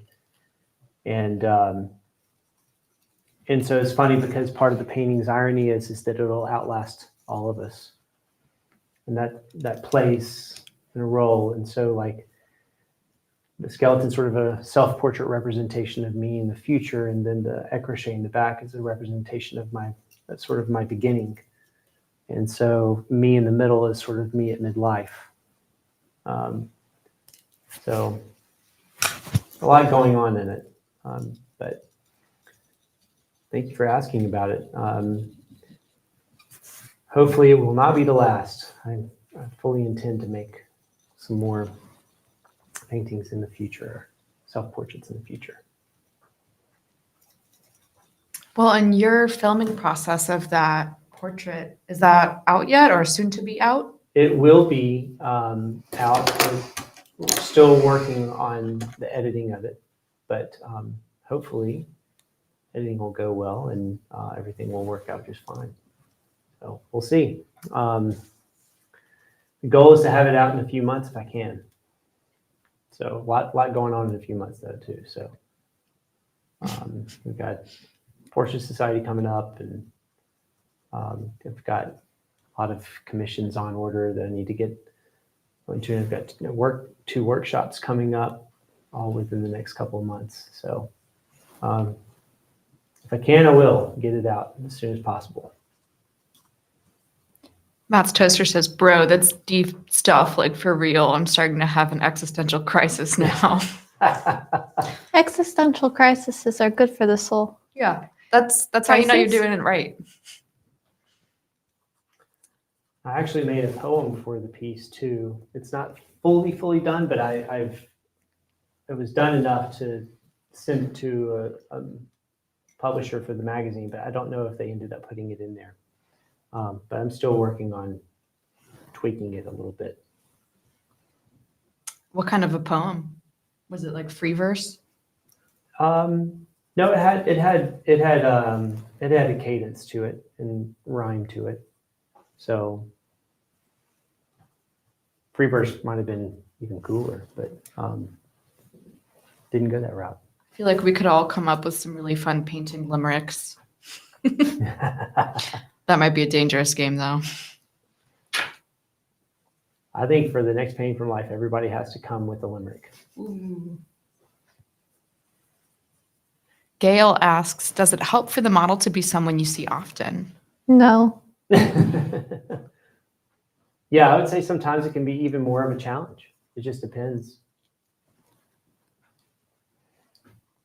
I think it's easier to tell how you're failing when you know the face well. I agree.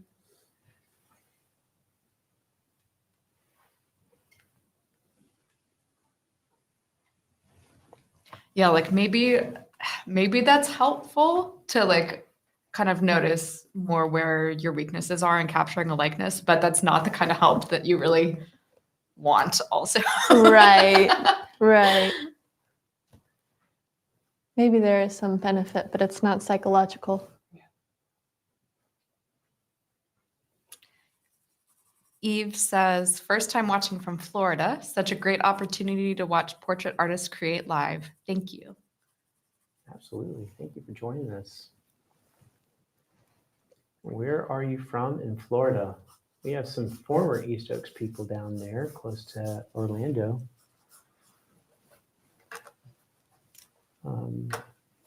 Miss Kristen Yan was a part of East Oaks, and she, I think, now lives in Orlando. Is originally from Dade City.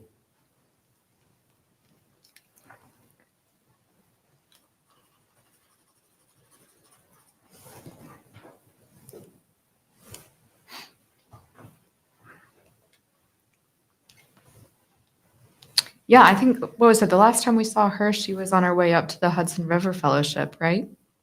Yeah, that's right. Yeah, she had a wonderful time, and She made some really gorgeous work up there. she did. She's working on a large floral piece right now for a client. She did a solo show not too long ago. So she's keeping herself busy. Need to have her here again soon. So she'll be at Portrait Society this year for all the people who will be going.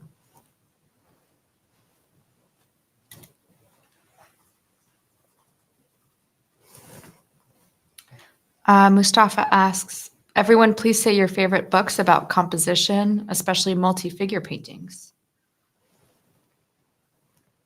I don't know if I have a favorite book on composition, but I think about it all the time. And I like to just look at my favorite images, just things that I think are cool, whether it's photographs or paintings, movie stills, whatever. And I just like to try to decode why it looks cool and then try to put that into my work. Yeah, I like that you said movie stills because I think that painters can actually learn a lot about composition from studying cinematography. That's a really cool correlation to point out there, Erica.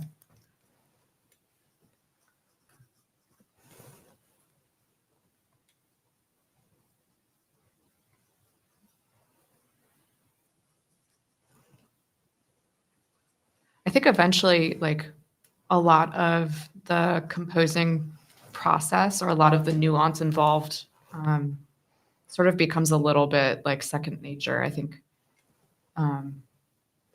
once you get really practiced at it, you don't have to kind of like plot out, plumb lines or crosses or anything quite as deliberately as you have to in the beginning.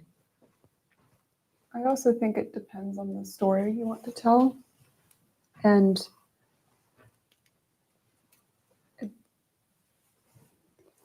because that's ultimately, and the fact that there aren't really true rules. So you can find, for example, there's a common rule that says try not to make things symmetrical, but then you can find pieces where that's exactly what's done and it works. It just depends on the story. And so there's so much leeway and variety.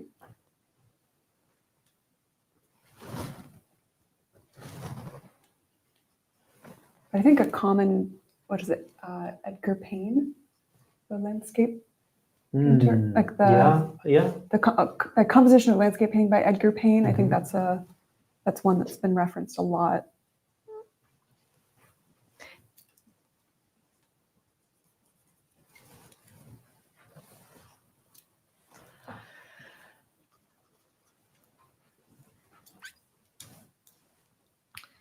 Anna Petty says, hi all, long time no see. Thank you so much for joining us. Hello, hello. Yeah. Alyssa asks, what are you looking forward to at the Portrait Society? Anyone you are wanting to talk to or subtly corner?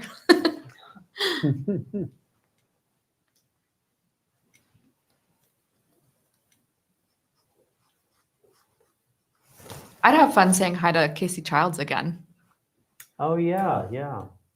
He ended up buying your painting of mine, or a Okay. My painting of you. There we what I go. meant to say. I plagiarized your painting. You just didn't know. Yeah, exactly.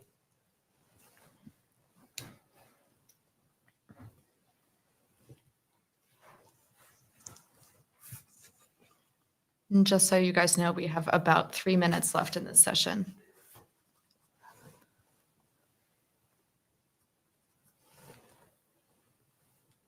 Yeah, I'm excited to see everybody at Portrait Society. I think that's honestly like the funnest part is just getting to meet and say hi to people.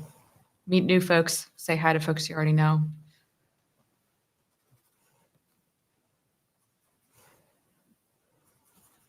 Millie is gonna go again this year. Oh boy, Millie. Who? She is so sweet. Millie, she's from Arizona. Mhm. She's from Scottsdale. Mhm.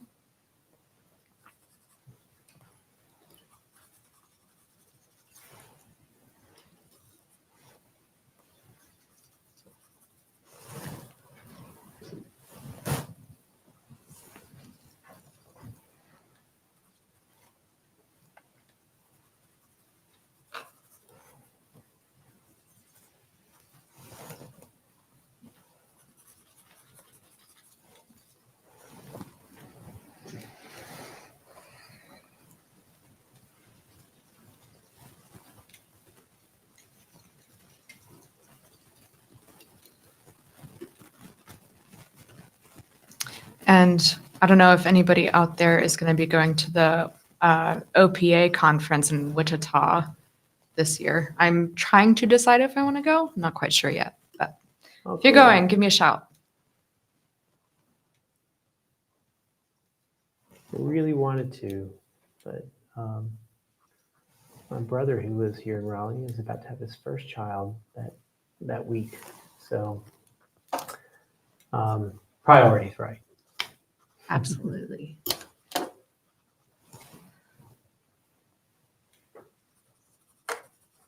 Alrighty, y'all. We are pretty much like a few seconds away from our next model break. So thank you everybody for tuning in. For those of you who just signed on, thank you so much for joining us. Feel free to send us your questions and we'll be happy to get back to them in a couple minutes. Thank you guys so much.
This is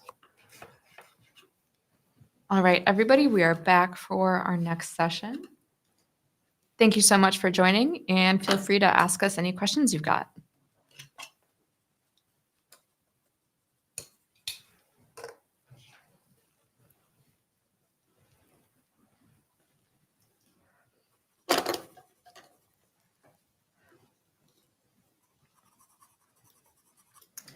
Vesper asks, I'm a fairly new artist as it comes to promoting myself. What's the best way to get involved in the community? Galleries, art fairs? Do I buy a section and put all my paintings in there?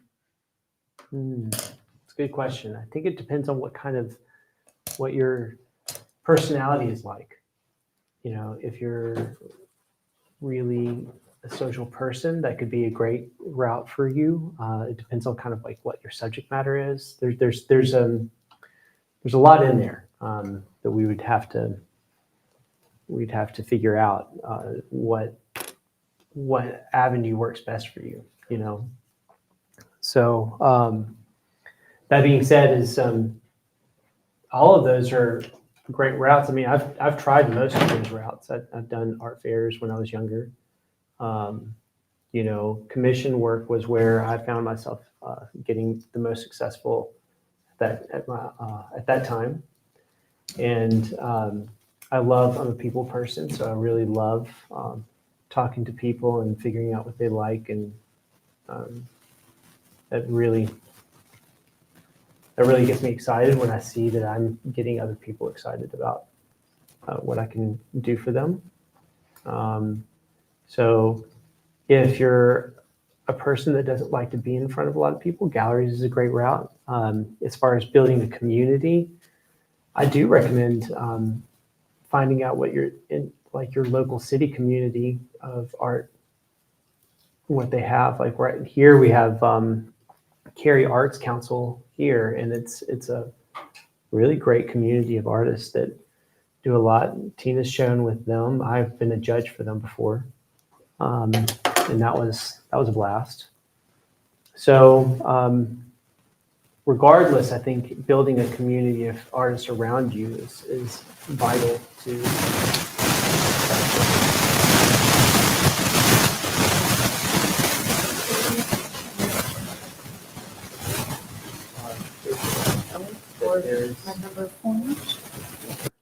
That would probably be. I don't know. That yours is orange. You're good. I think it's Liv. Mine's green. Yeah, but it's not going to be green up there. I think it's your mic, Liv. Yeah. Okay. What's wrong with it? It's the connection's bad. If you could just wiggle it. Tighten it. That's the problem one that's causing a lot of static. Sorry, everybody. Is that better? Nope. Okay. Yeah. I'll pull this off. I've done enough talking today. We can also, maybe we should switch it out with this one. Okay. If that's doable. Yep. That one seems to be Let me, not cooperating.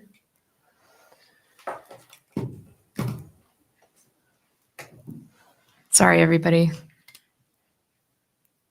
Back to Vesper's question, I will say, in asking about like buying a section and doing an exhibition that way, I would very, very, very strongly say avoid any gallery that charges you. There's actually a term to describe that. It's called a vanity gallery, and they're super predatory. And just, yeah, it's not going to be good for, a lot of like exposure, like getting your name out, kind of like a pay to play situation. If any gallery charges you money to exhibit, that's kind of a big red flag. So just be forewarned, I would say. But otherwise, yeah, I think all of those are really great ideas. And I would strongly encourage everybody to check and see if your town has any local resources for arts programming. Like Louis said, We've gotten involved in the Cary Arts Council before. I personally have gotten involved in arts councils in several different cities that I've lived, and every single time it's been an amazing experience and a really great way to get to know other local artists. So, yeah, definitely lots of good ideas in there.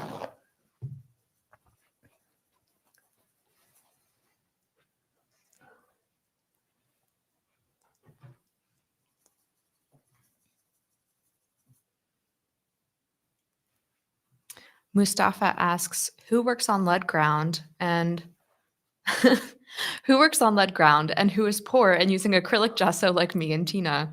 Mustafa, I'm using acrylic gesso. Add yourself to the list. Yep. I actually really like it though.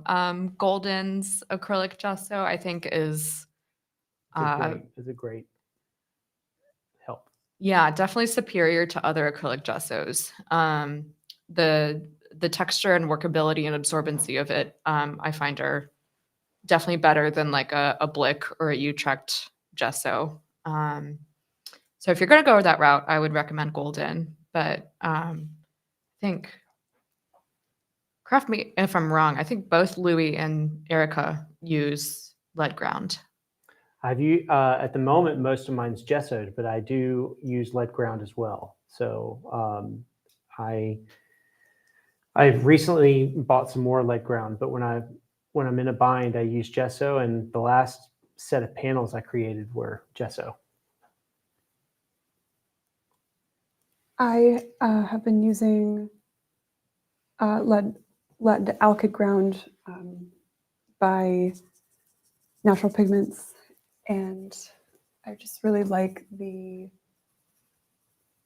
how I can paint on top of it where there's enough grip, yet I can move the paint without having to add a lot of oil or some sort of medium to help it move. So for me, it's that nice sweet spot. And of course, I try to consider the archival quality of my surface. However, that doesn't mean that you can't use a different ground.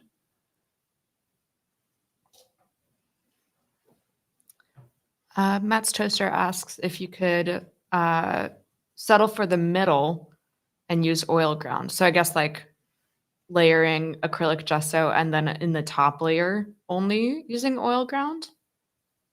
I that's think what it just he depends means. on what the ground is and what it's made of. But I would just make sure that the substrate that you're working on, that it adheres properly to it. And Natural Pigments has a great resource, or their website is great for knowing what surfaces you can use and what grounds adhere to what surfaces.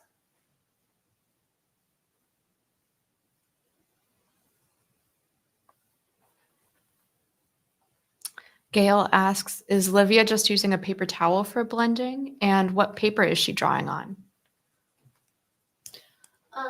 Yes, I am just using a paper towel as well as my fingers. Hey, Liv, Huh? your mic's off. Oh yeah, put it on mute. I had it on mute. Oh, it was not on mute. It's just not on, I guess.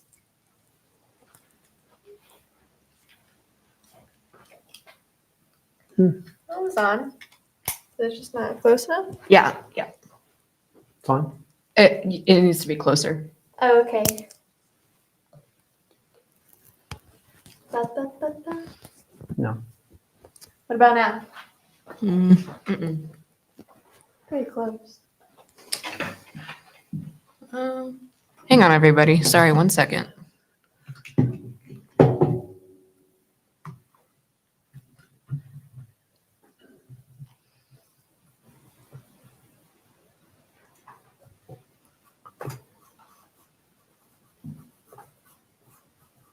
Okay, talk. Hello? Is it better now? No, we're not getting anything from you. Um, Make sure it's switched all the way to the right on that mute. is the receiver on? Yep. It's all the way. Okay. pass. Sorry, Gail. I can try to answer really quickly. Let's see. I believe, yeah, Liv is using a paper towel for blending right now. And right now she's actually just drawing on a drawing pad, Yeah, I think it's Strathmore sketch paper. Strathmore sketch paper. Nothing fancy. Yeah, I think that kind of paper is really great for quick sessions like this. But if you're going to start a drawing piece that's like, going to be several sessions long or, a little bit of a more complicated composition, I know a lot of us here really like Fabriano paper, but other really good ones are like Stonehenge. You've got Arch. Yeah, there's a lot of different options.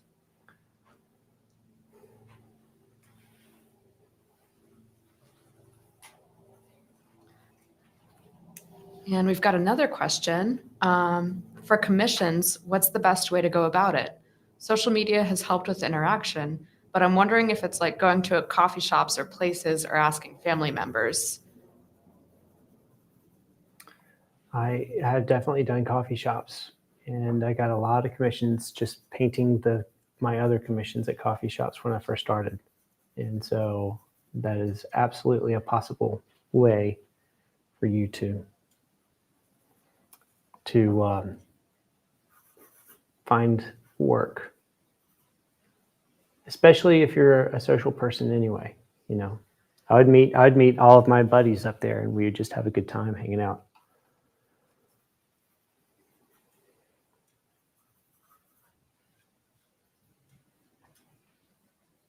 Yeah, I think social media can be a great place to start, but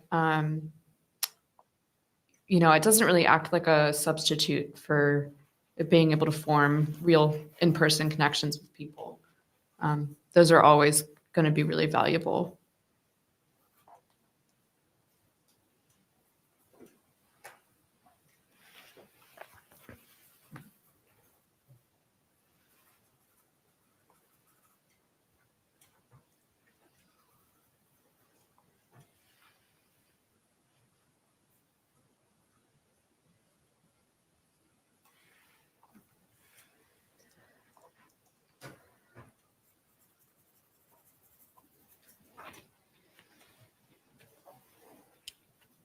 Oh boy, we've got a limerick. Oh boy. Um, Janine, I hope I'm pronouncing that right. Janine Giorgione says, I love East Oak Studio and have learned a tremendous amount from your channel. Here is my limerick. Let's see. The artist begins with paint that is thin as she layers colors that represent skin. Painted portraits are meant to be seen, whether the sitter is jovial or mean. But golden or ruddy, don't let it get muddy, and always be gentle with green. Oh, that's That's great. I awesome. really Thank you. like that. I forget which Clever. button is the applause button. Is it the red one? Oh no. No, do the. Here we go again.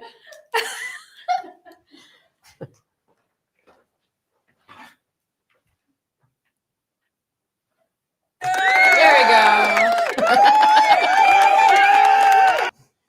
I am notorious for forgetting which buttons are which sound effects. So I wanted to make sure I give you the right one.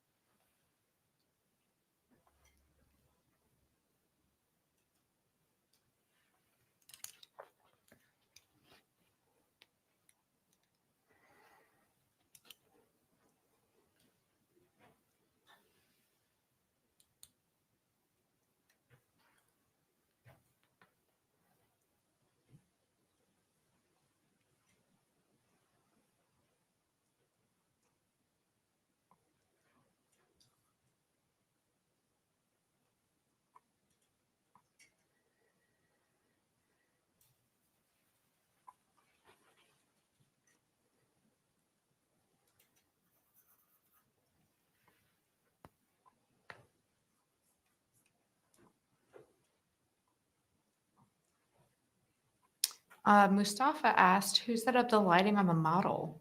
I believe that was Louis today. Is that right? Mhm. Yep.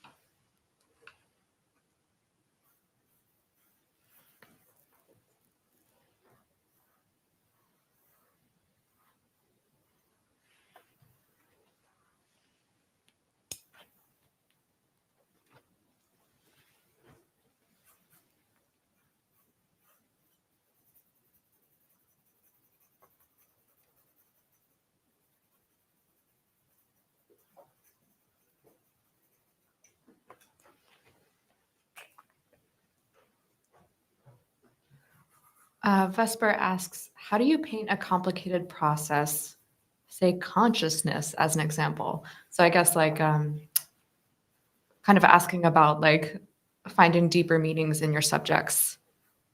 Do you guys want to talk a little bit about what kind of themes you're drawn towards? Ooh, that's a deep one. There's so many ways to approach that. You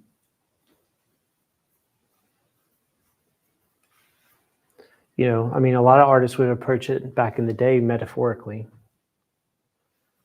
And so they used a lot of symbolism and iconography in their work to represent those things. Whereas, you know, as far as trying to create that emotion in someone, that's quite the challenge, you know. So I don't know if I have a good answer because there's so many answers that it could be. While still trying to like capture a likeness of somebody. I think an interesting point. So my understanding, Vesper, is that you were asking kind of like, how do you tackle deeper sort of metaphorical concept or metaphysical concepts even in your work rather than just simply doing like a portrait or a landscape or something like that. And I think that a really valuable thing is actually incorporating the two, you know, and thinking like a portrait or a landscape is never just simply a portrait or landscape. There's a lot of psychology happening underneath the surface there that I think is really important to remember. And I think that that's a really fun way that you can imbue a lot of meaning into your work. The two are not necessarily mutually exclusive, I guess is what I'm trying to say. I really love that answer, Evie.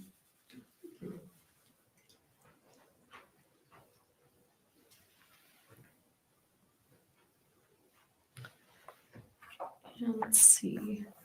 You guys have about 3.5 minutes left on this session, just so you know.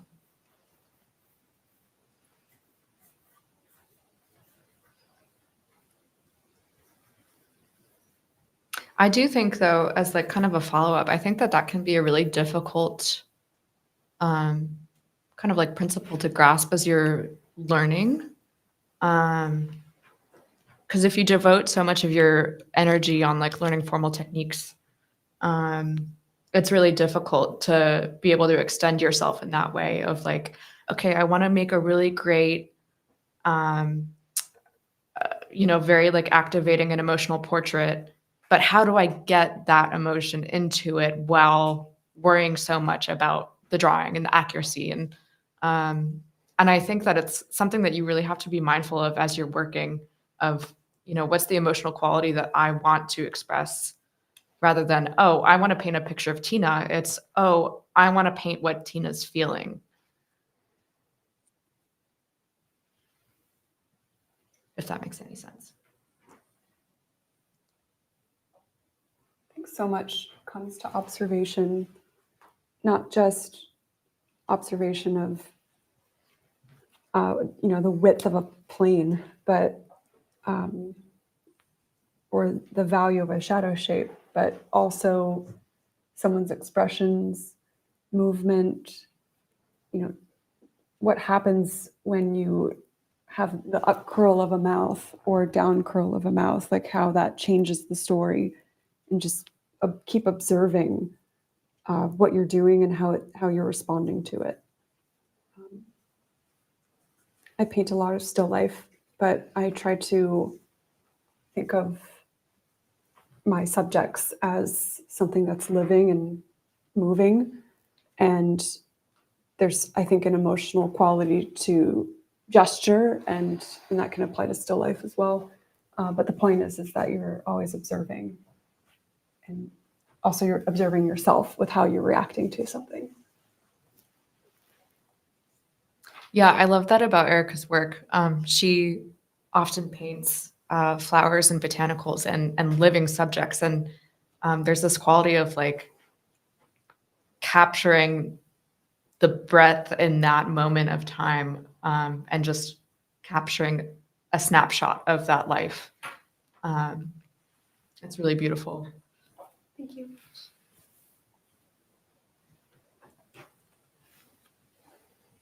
Matt's Toaster asks, can you apply the same to a landscape, or is this for the human constraint only?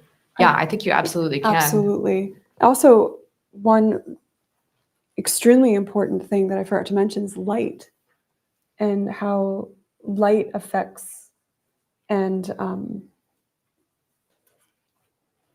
how sunset feels different from midday, and how you light a subject. It just, there's so much, think of a moody, cloudy, misty day versus something bright and sunny. There's, the light has so much influence over the mood and how we feel about everything. So there's a lot you can tell just with light. I say just with light as if it was like something Only simple. light, Just light. Yeah. All right, everybody, with that, we are going to go ahead and take our next model break. And I believe our next session is going to be our last full session, just so everybody out there knows. I know time flies. It's crazy. All right, everybody, hang tight, and we will be back shortly. Thank you so much.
All right, everybody, we are back for our final session. Thank you so much for joining.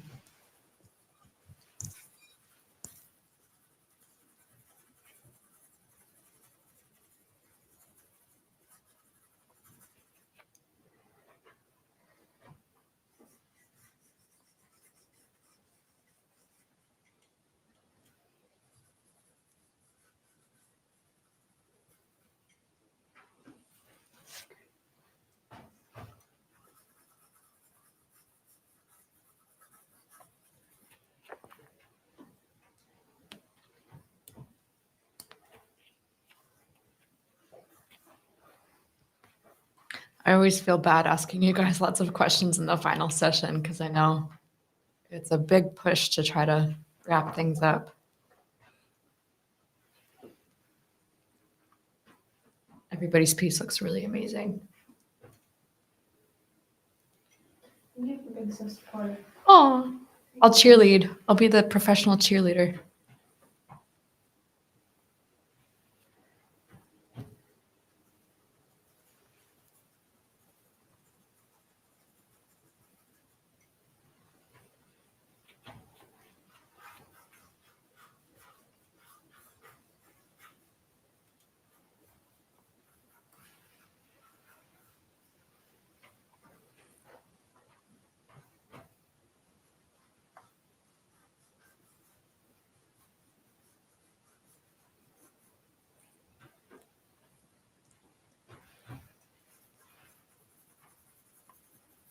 Going back to what we had been discussing previously about kind of trying to insert more of a emotive quality into the work.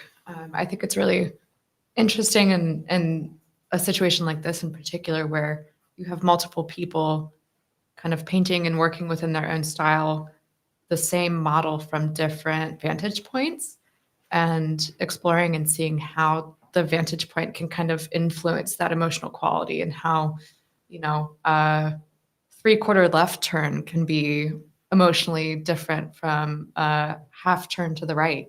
I think that's really, really fun to kind of like play on like how different parts of the facial features and their expression are just so subtle and nuanced in three-dimensional space.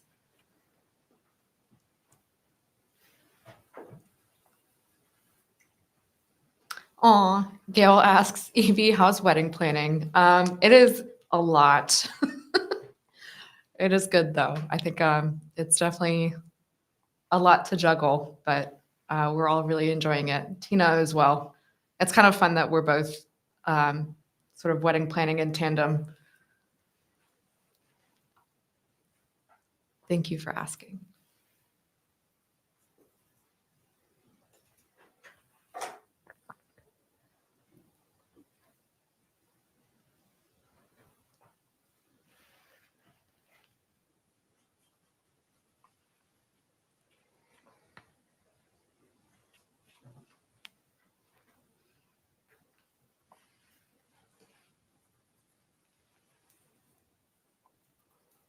Louis, I'm really liking the subtle, more neutral tones that you've got going on in the skin. Oh, thank you. Now, if we can just make it look like her, we're good.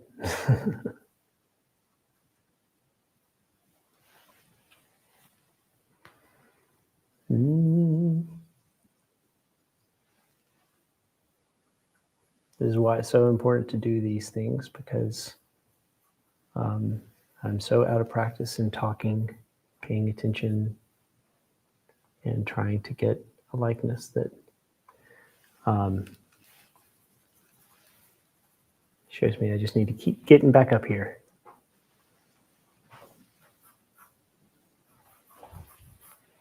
Yeah, it really is an exercise. Kind of like in the same way, like physical exercise, it's sort of like you have to really build a routine.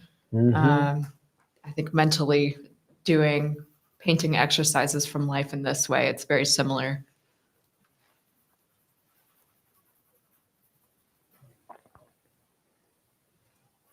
We're all getting buffed today. Yeah, that's it.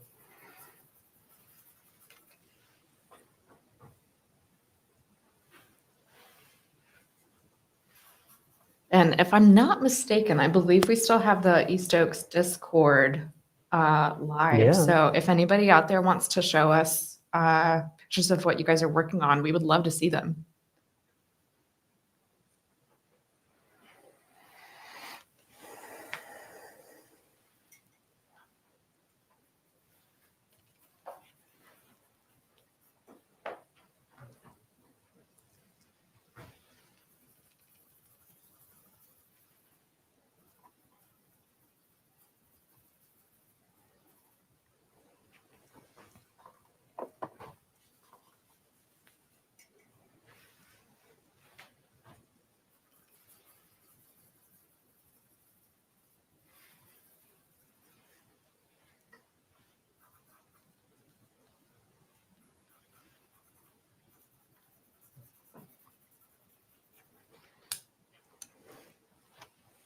I think in every time in like the final session, it's really, I'm always tempted to like ask everybody like, oh, what are you thinking? What are you working on? Like prioritizing and these last few moments. And I don't know, I'm trying to restrain myself a little bit right now because everybody's in super crunch mode.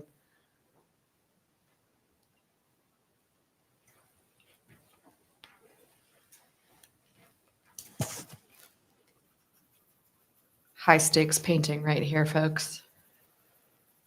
/ drawing.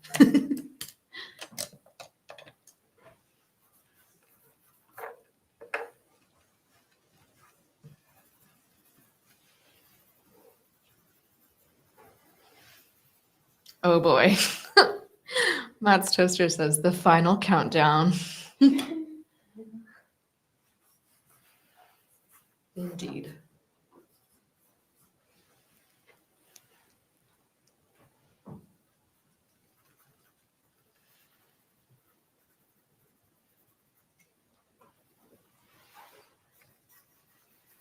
Erica, I love all the rosy tones you've got going on in the cheeks and her skin tone. Thank you.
T minus 10 minutes, folks.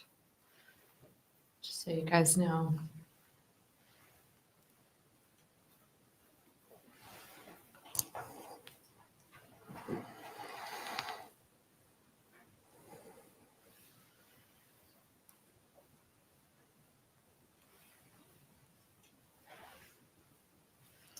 Kuhan asks, could you share what is the way we could share our painting tonight?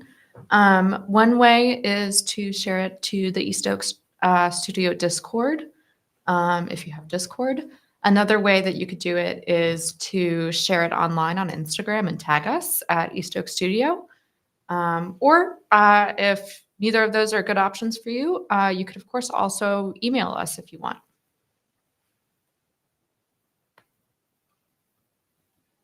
Thank you for asking. We would love to see your works.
Matt's Toaster asks, in this last session, is there anything that you guys would change if you had the chance to or do over again? Everything. So much. Yeah. Or do you feel confident that it's what you intended? That's a good question. I think I would do some things differently. Namely, my background was off, so that's a quick one that I could have done differently. I think the way I structured the drawing didn't quite work, and so I needed, I would have done that differently, which is hard to fight when it's the last session. So that's just, you take it and you learn from it. And part of that is with paint application, having a flexible enough approach that your edges aren't too sharp, which allows for the inevitable drawing adjustments that you need to make without it feeling too abrupt. And so I would just approach it a little differently next time.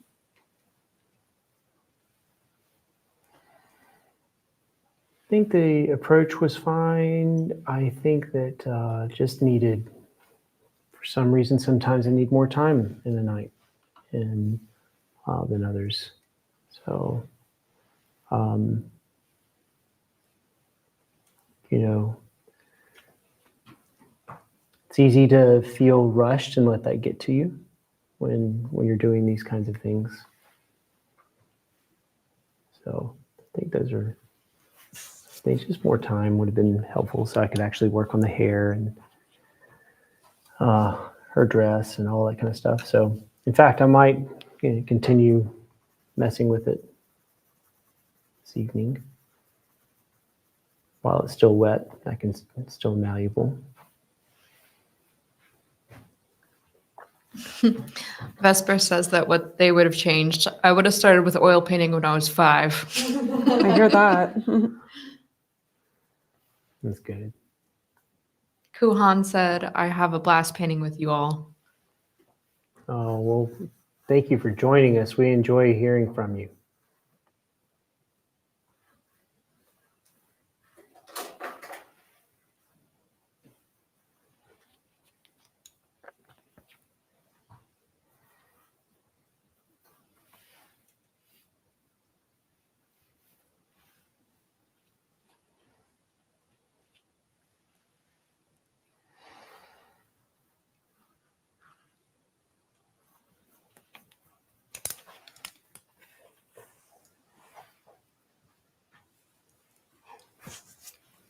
Liv, I really like how you're using some of these darker lines to communicate like the turn of the face and yeah, again, like the design of her shoulders. Thank you. I don't know if I have a microphone, but yeah, when I think you gotta be time efficient. It kind of the hard lines can work in your favor.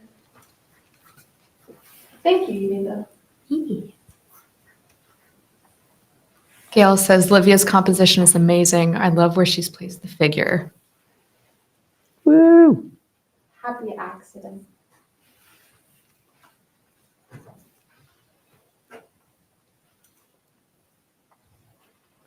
Penny says great session, great model, and great works. Thank you. Aw, Sandy.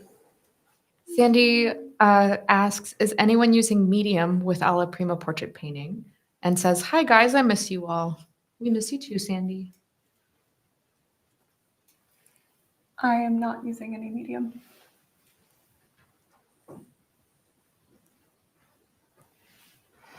I am using a little bit of lavender oil as part of my medium.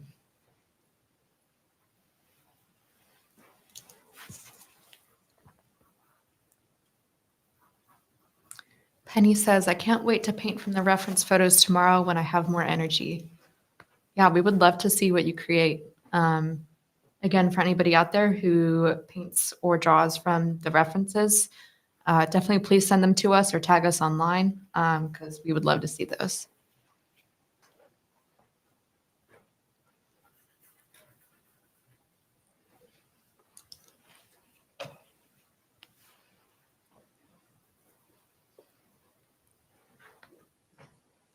Y'all have about 5 minutes left.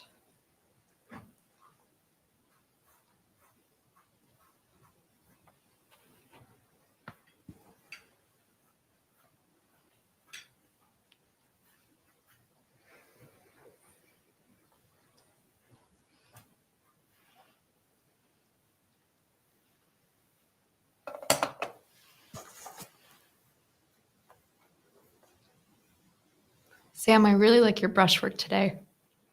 Thank you.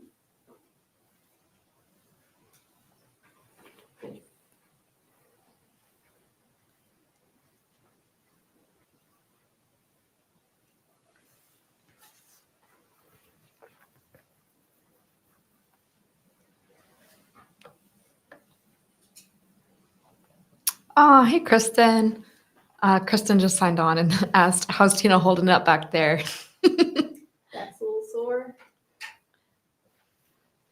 But She's I'm doing having great. fun. She has a electric She was paid blanket to on make sure right she now. said that. She's pro. Kristen, we're all excited to see you at Portrait Society. Kristen recently won or was awarded a scholarship to go to Portrait Society. Hey, congratulations. That's awesome. Super proud. Kristen says, blink twice, Tina, if you need help. I've been doing a lot of blinking. My eyes are so dry. Yeah, you've been doing a lot of blinking. Stop blinking. Ooh. Vesper asks, as a beginner, when is a good time to ask for life models? I'm always having to use Pinterest as my method. That's a good question. I think that's something a lot of people have difficulty in navigating. Yeah, photos can be a valuable tool, but it really isn't necessarily a substitute for working from life. If you're having issues finding models, or if financially it's a little bit of a stretch, a good option always is to work from life, painting a still life, and try to get some practice that way. I think too, if getting friends together to do a portrait exchange is a nice way of getting into working from life in a low stakes, fun way. And then you get sketches of your friends at the end of it. Mm-hmm. And I think too, there's something with starting not waiting for a time where you feel like you have permission to do it. Just jump in and go for it. But at the same time, starting with what you're familiar with in terms of process. And that way you're not kind of trying to juggle too much and then feel discouraged. I suggest maybe doing, for example, like if you're comfortable drawing, like doing pencil sketches with your friends, or if you're painting, do color studies, as a way of starting to get into it.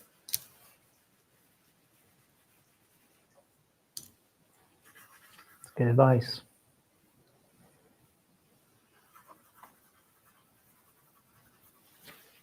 I actually did. It didn't work terribly well, but that was probably in part just method wise, but also just, the situation and lighting wasn't ideal. But during COVID, I actually did try to like Zoom with a friend who tried to model for me. Yeah, it was somewhere kind of like in between painting from a photo and from life, but still better than nothing though. Another thing I'm remembering, can't remember who told me this, but basically, if you're going into a session that you're working from life or sketching or something like that, basically have one goal in mind of how you want your drawing to look, and that can help you stay on track. Things get confusing, or you're trying to figure out what you're doing. Like maybe the goal is just practicing a method. Maybe the goal is to get a likeness. Basically having a goal can help you.